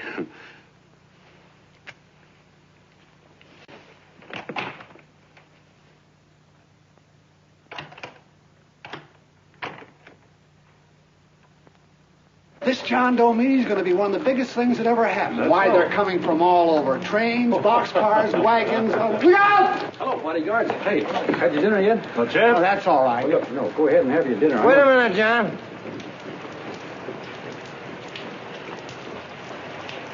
Hello, Mr. Connell. How are you, John? John, I want to have a little talk with you. What's the matter? Are you falling? Come on. Hey, boss. Oh, quiet. Say, tell me something. Did you read the speech you're going to make tonight? No, I never read the speeches before I make them. I get more of a kick out of it that way. Uh-huh. It's just exactly what I thought. Beanie, go on down to the office, tell Pop to give you the speech. There's a copy on my desk. Gee whiz, boss, you know Mr. Norton told me not to leave him, not even for a minute. Go on. We'll be at Jim's bar up the street. You're a nice guy, John. I like you.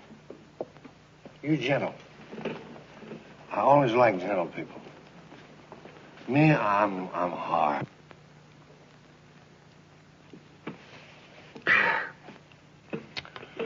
Yep, I'm hard. But you want to know something? I've got a weakness. Never guess that, would you? Well, I have. Want to know this? Star Spangled Banner. Screw you, huh? Well, maybe it is, but play the Star Spangled Banner. I'm a sucker for it. Always gets me right here. Know what I mean? Yeah, it gets me right back here. Oh, back there, huh? Well, every man to his own taste. You weren't old enough. You weren't old enough for the World War, were you, Jim? No, of course not. No, you must have been just kidding. I was just ripe and raring to go. You know what my old man did when I joined up? He joined up, too. Got to be a sergeant. And here's a kick for you. We were in the same outfit. Funny, huh?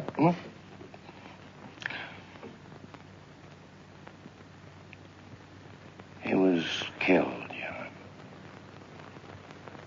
I saw him get it. I was right there, and I saw it with my own eyes. Me, I came out without a scratch. That is, excepting my ulcers.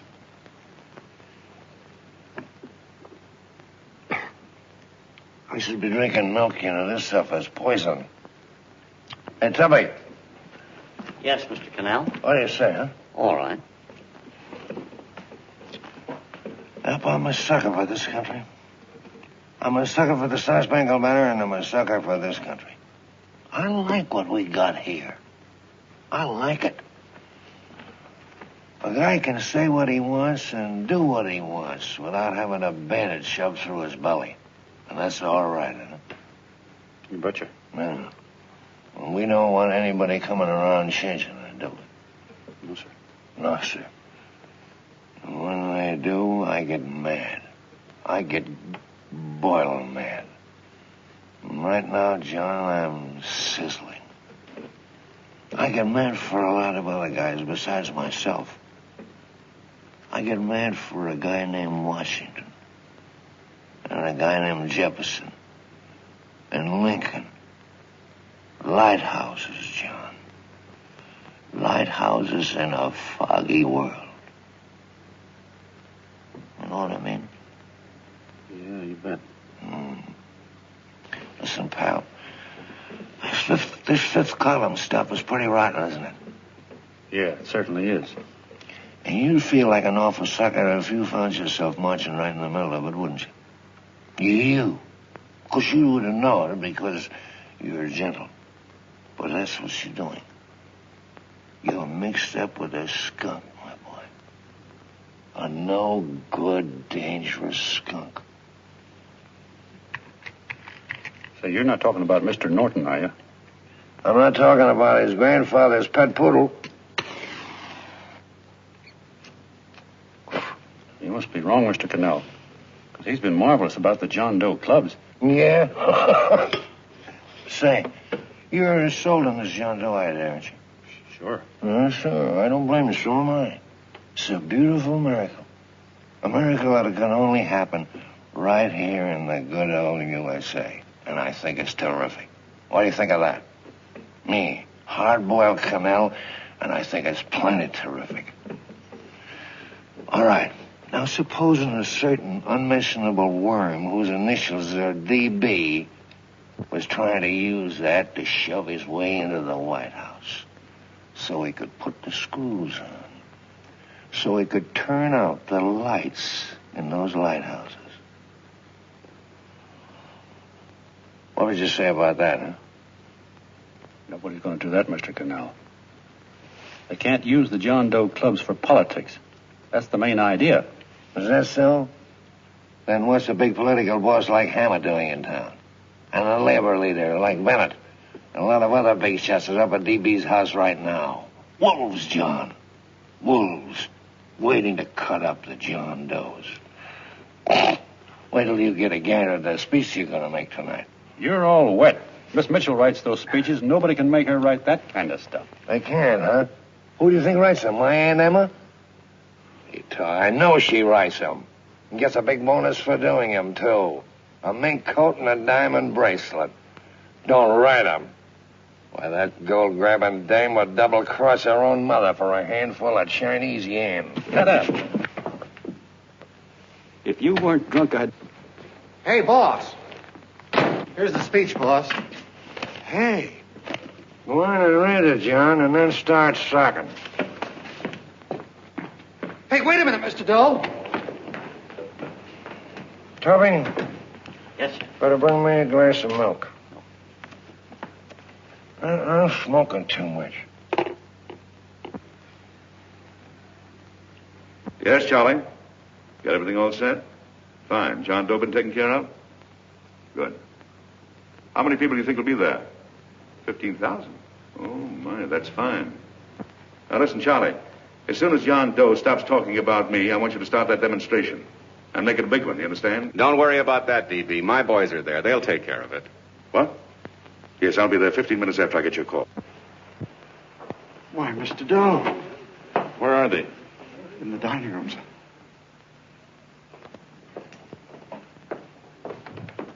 Now, gentlemen, I think we're about ready to throw that great big bombshell. Yeah, well, it's about time. Even a conservative estimate shows that we can count on anywhere between 10 and 20 million John Doe votes. Now, add to that the labor vote that Mr. Bennett will throw in, and the votes controlled by Mr. Hammett and the rest of you gentlemen in your own territories, and nothing can stop us. As I said before, I'm with you, providing you can guarantee the John Doe vote. Don't worry about that. You can count on me on one condition. Little Bennett's got to be taken care of. Didn't I tell you that everybody in this room would be taken care of? My agreement with you gentlemen stands. I'm with you, DB, but I still think it's a very daring thing we're attempting. These are daring times, Mr. Barrington. We're coming to a new order of things. There's too much talk been going on in this country. Too many concessions have been made. What the American people need is an iron hand. You're right. That's true. You're quite right, DB. Discipline. Right. And now, may I offer a little toast to Miss Ann Mitchell? The brilliant and beautiful lady who is responsible for all this. Mr. Norton, I'd like to talk to you alone for a minute. Oh, Miss Mitchell has something to say to us. Let's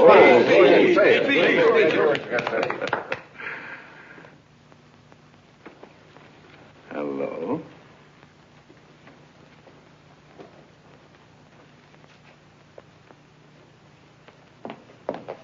John, I'm so glad to see you. I was terribly worried. Did you write this? Yes, I did, John, but I had no idea what was going on. You didn't. No. That's a swell bracelet you're wearing. John, why aren't you at the convention?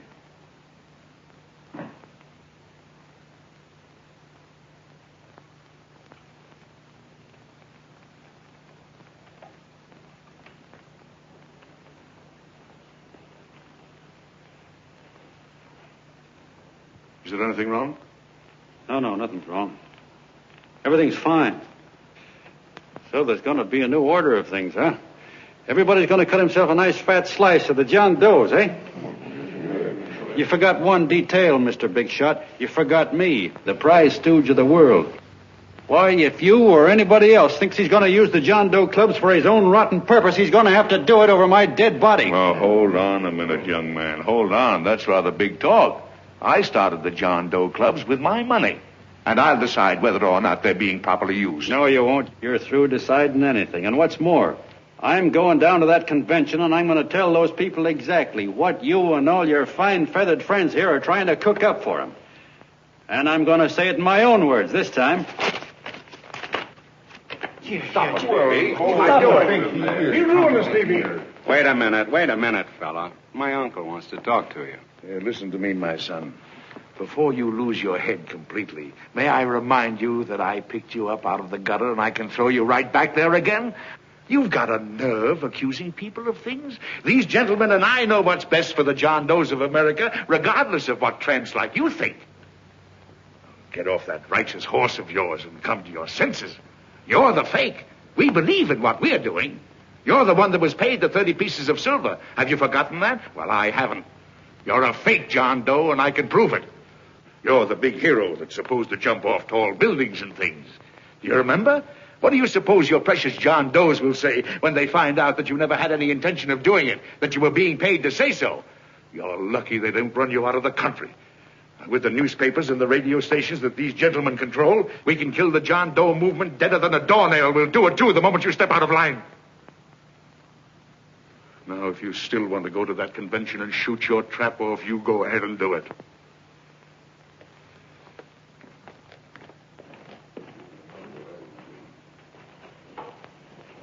You mean to tell me you'd try to kill the John Doe movement if you can't use it to get what you want? You bet your bottom dollar we would.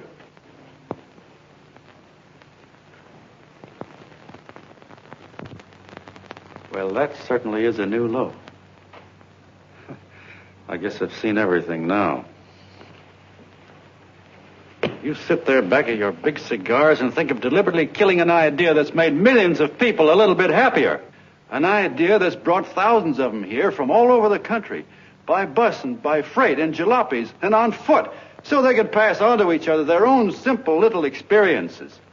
Why, look, I'm just a mug and I know it, but I'm beginning to understand a lot of things. Why, your type's as old as history. If you can't lay your dirty fingers on a decent idea and twist it and squeeze it and stuff it into your own pocket, you slap it down. Like dogs, if you can't eat something, you bury it. Why, this is the one worthwhile thing that's come along. People are finally finding out that the guy next door isn't a bad egg. That's simple, isn't it? And yet a thing like that's got a chance of spreading till it touches every last doggone human being in the world, and you talk about killing it. Why, when this fire dies down, what's going to be left? More misery, more hunger, and more hate. And what's to prevent that from starting all over again? Nobody knows the answer to that one, and certainly not you with those slimy, bollocked-up theories you got. The John Doe idea may be the answer, though. It may be the one thing capable of saving this cockeyed world. Yet you sit back there on your fat, hulks and tell me you'll kill it if you can't use it. Well, you go ahead and try. You couldn't do it in a million years with all your radio stations and all your power, because it's bigger than whether I'm a fake. It's bigger than your ambitions, and it's bigger than all the bracelets and fur coats in the world. You bet it is, John. And that's exactly what I'm going down there to tell those people. A minute, you ungrateful rat. My uncle's been too good. He's getting away. John! Give me the bullet. John! I've always told you, D.B., you're playing with dynamite. Which way? All right, now, get away. Before he gets through tonight, he'll ruin us all. Now, stop and cold. Don't worry, I've been ready for this. John! Oh, John, please listen to me. Please, I can explain everything, John. I didn't know what they were going to do. Let me go with you, John. John, please. Go ahead, driver. The ballpark. Please, John. Please let me go with you. Please. John! Mr. Martin wants to see you. Listen to me, Mayor Lovett. You do as I say. I want them both arrested. You tell the police department to pick up Cannell. I've got the girl here. I've got the bullet. I don't care what you charge him with. If you're worried, let him go in the morning, but keep him in jail overnight. Hello, Bulletin. Put that wire on.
Quiet, please.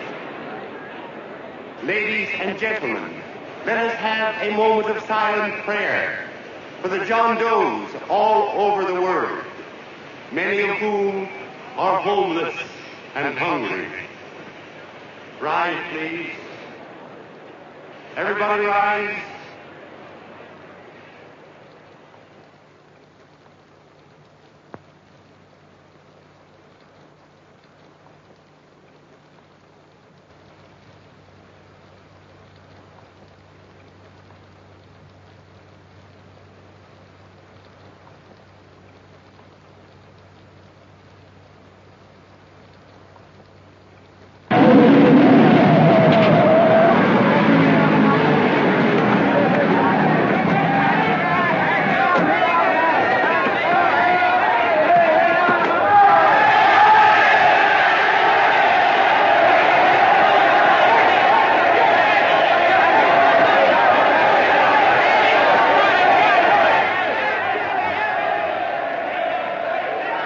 Newsboys. Hundreds of yelling newsboys are swarming into the park like locusts. They're yelling John Doe's a fake. Fake.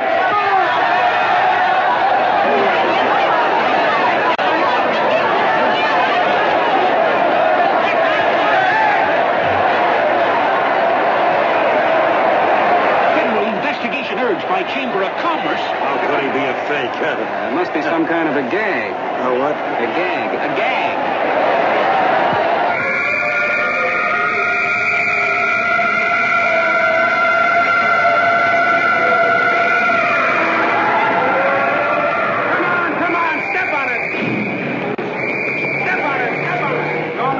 business now, so let's get going. Wait for the paper. Hey, miss, will you autograph my balloon? Sure.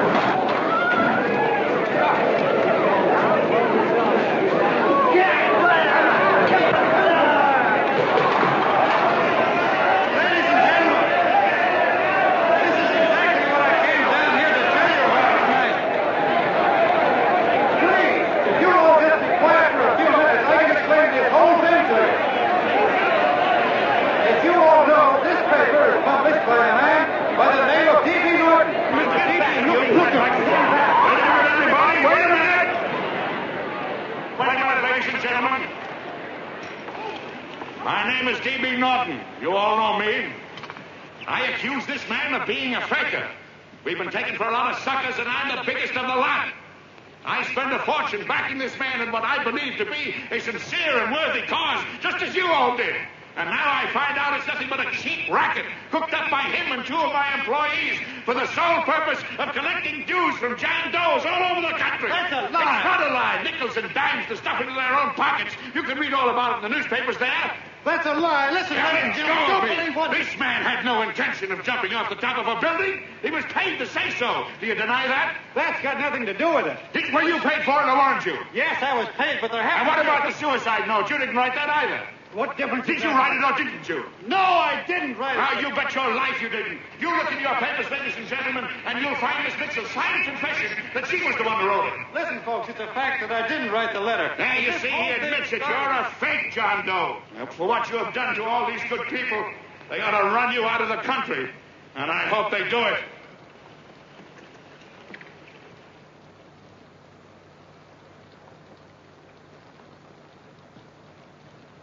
Speak up, John. We believe you. Please, listen, folks. Now that he's through shooting over his face, I've got a couple of things to tell you about...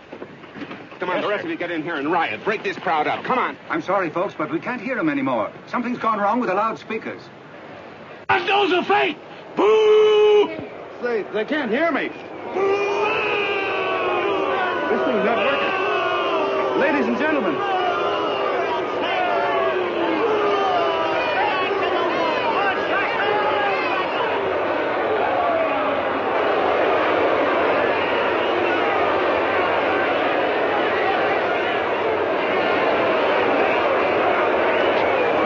This thing's bigger than whether I'm a fake.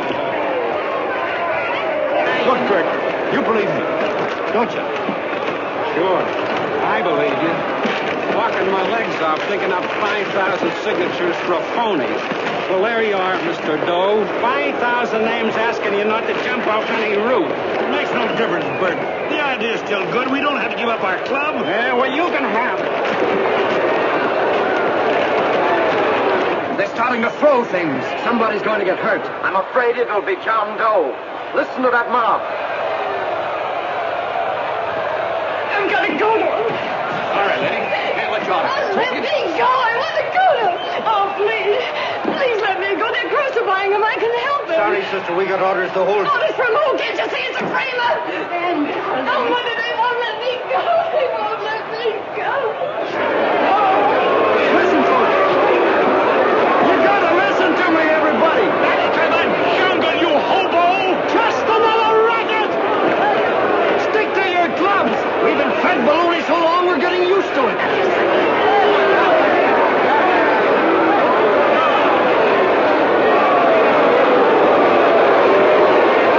The idea is still good. Believe me, folks. Listen, John Doe, you're the hope of the world.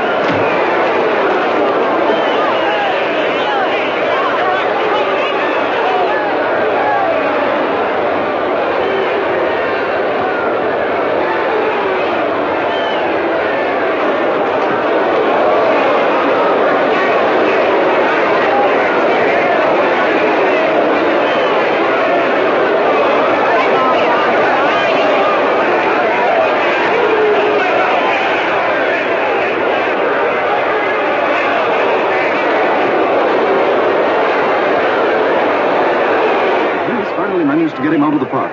And if that boy isn't hurt, it'll be a miracle. Ladies and gentlemen, this certainly looks like the end of the John Doe movement. Well, boys, you can chalk up another one to the Pontius Pilates.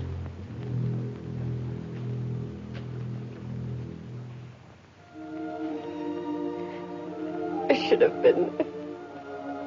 I could have helped him. He was so all alone. A lot of us are going to be mighty ashamed of ourselves after tonight. We certainly didn't give that man much of a chance.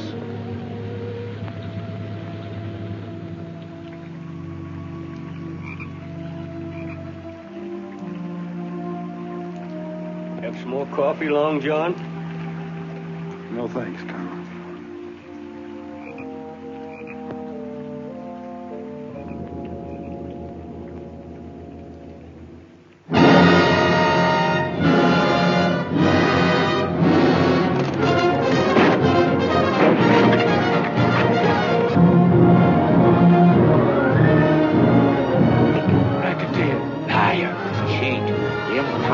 Why don't you jump? Christmas Eve at midnight. Goodbye, Mr. Doe. You're a wonderful man. And God bless you, my boy. I'll get in there and catch you. Fake John Doe, and I can prove it. You're the big hero that's supposed to jump off tall buildings and things. Do you remember? What do you suppose your precious John Does will say when they find out that you never had any intention of doing it, that you were being paid to say so? Christmas Eve at midnight.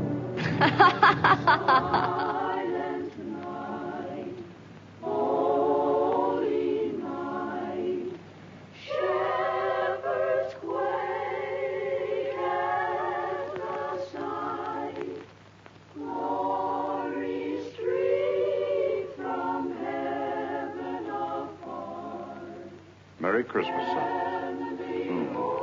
Merry Christmas.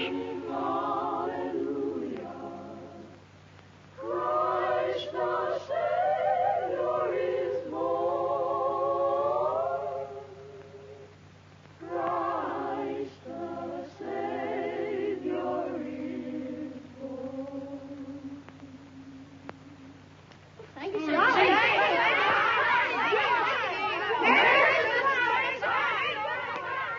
Who? John Doe. Is that screwball still around? Dame's been calling all day. Sure, I know. Yeah, at midnight, huh? Okay, lady. We'll have the place surrounded with nets. They're laughing at me.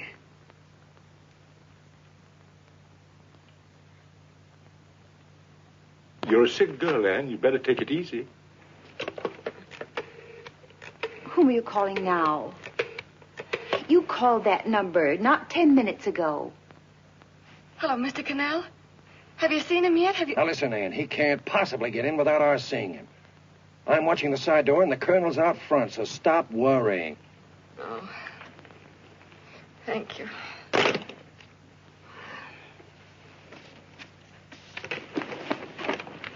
What, Ann? Anne, don't be foolish. If this isn't the craziest, the battiest, the looniest wild goose chase I ever heard of. Shut up, Bert. Sourpuss is right. Yeah, well, if he is, I'm a banana split. That man is going to be on that roof. Don't ask me how I know. I just know, and you know it as well as I do. Sure. I'd like to believe in fairy tales, but a guy that's a fake isn't going to jump off any roof. I don't think he was any fake, not with that face. And anyway, what he stood for wasn't a fake. Okay, honey, okay.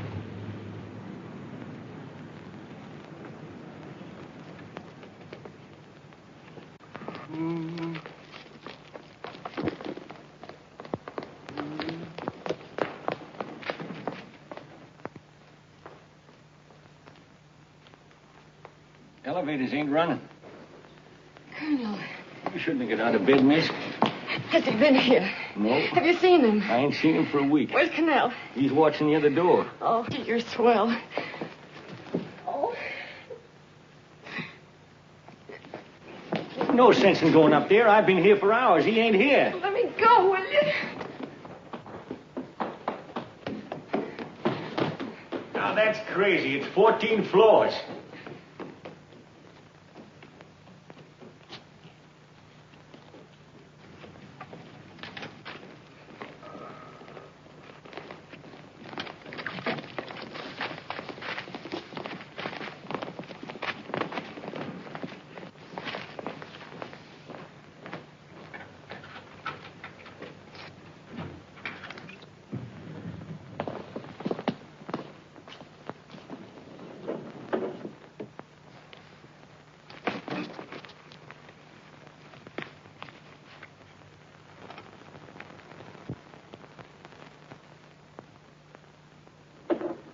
far as the elevator goes. We got to walk up to the tower.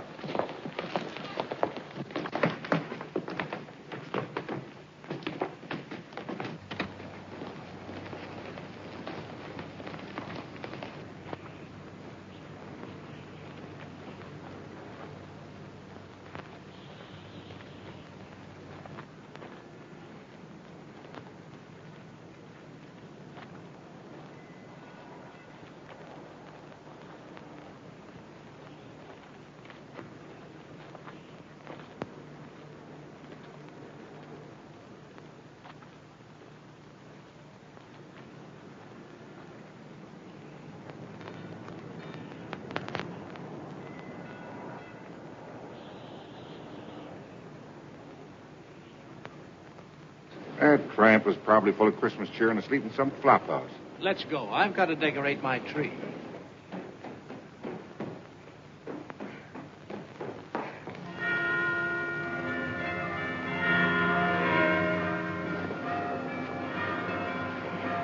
Well, I give up. I don't know what gave us the idea that we'd attempt anything like this. I guess you're right. I'm afraid the joke's on us. Let's go. I hope nobody finds out we've been here.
I wouldn't do that if I were you, John.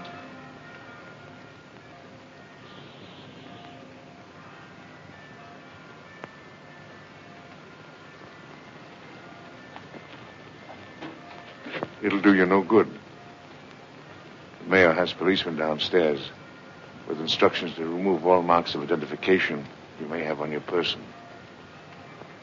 You will be buried in Potter's Field, and you will have accomplished nothing.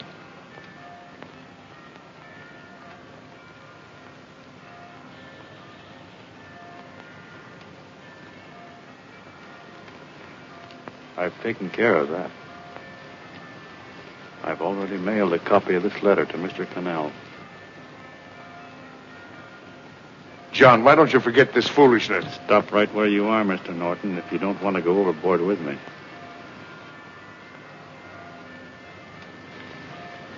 I'm glad you gentlemen are here. You killed the John Doe movement, all right. But you're going to see it born all over again.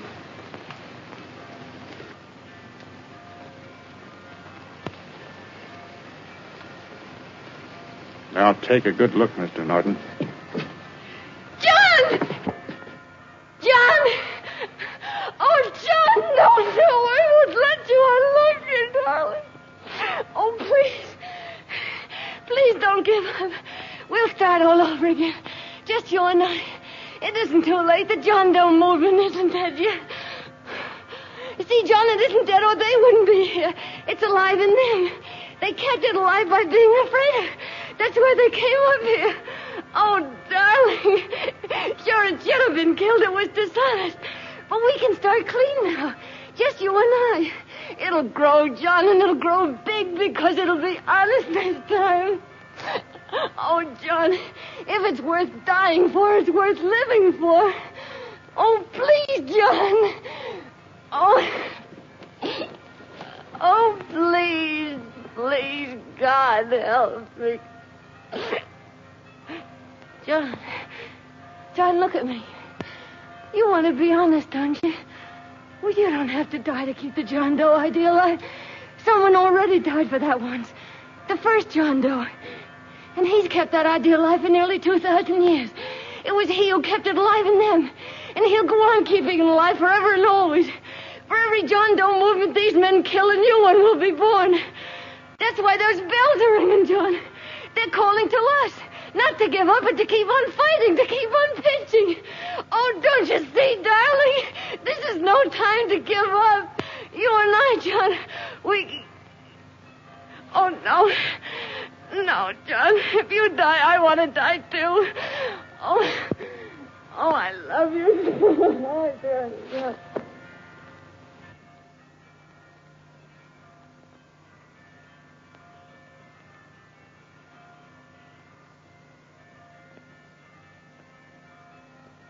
Mr. Doe, you don't have to...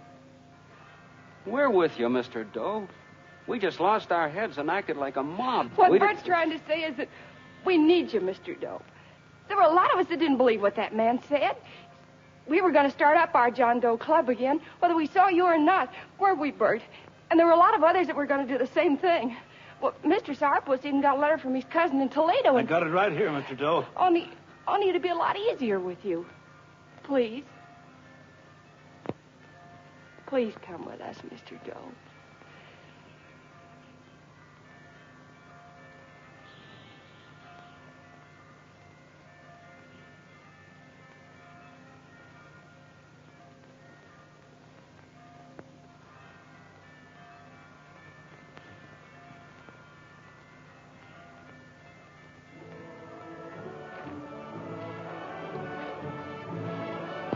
Long John.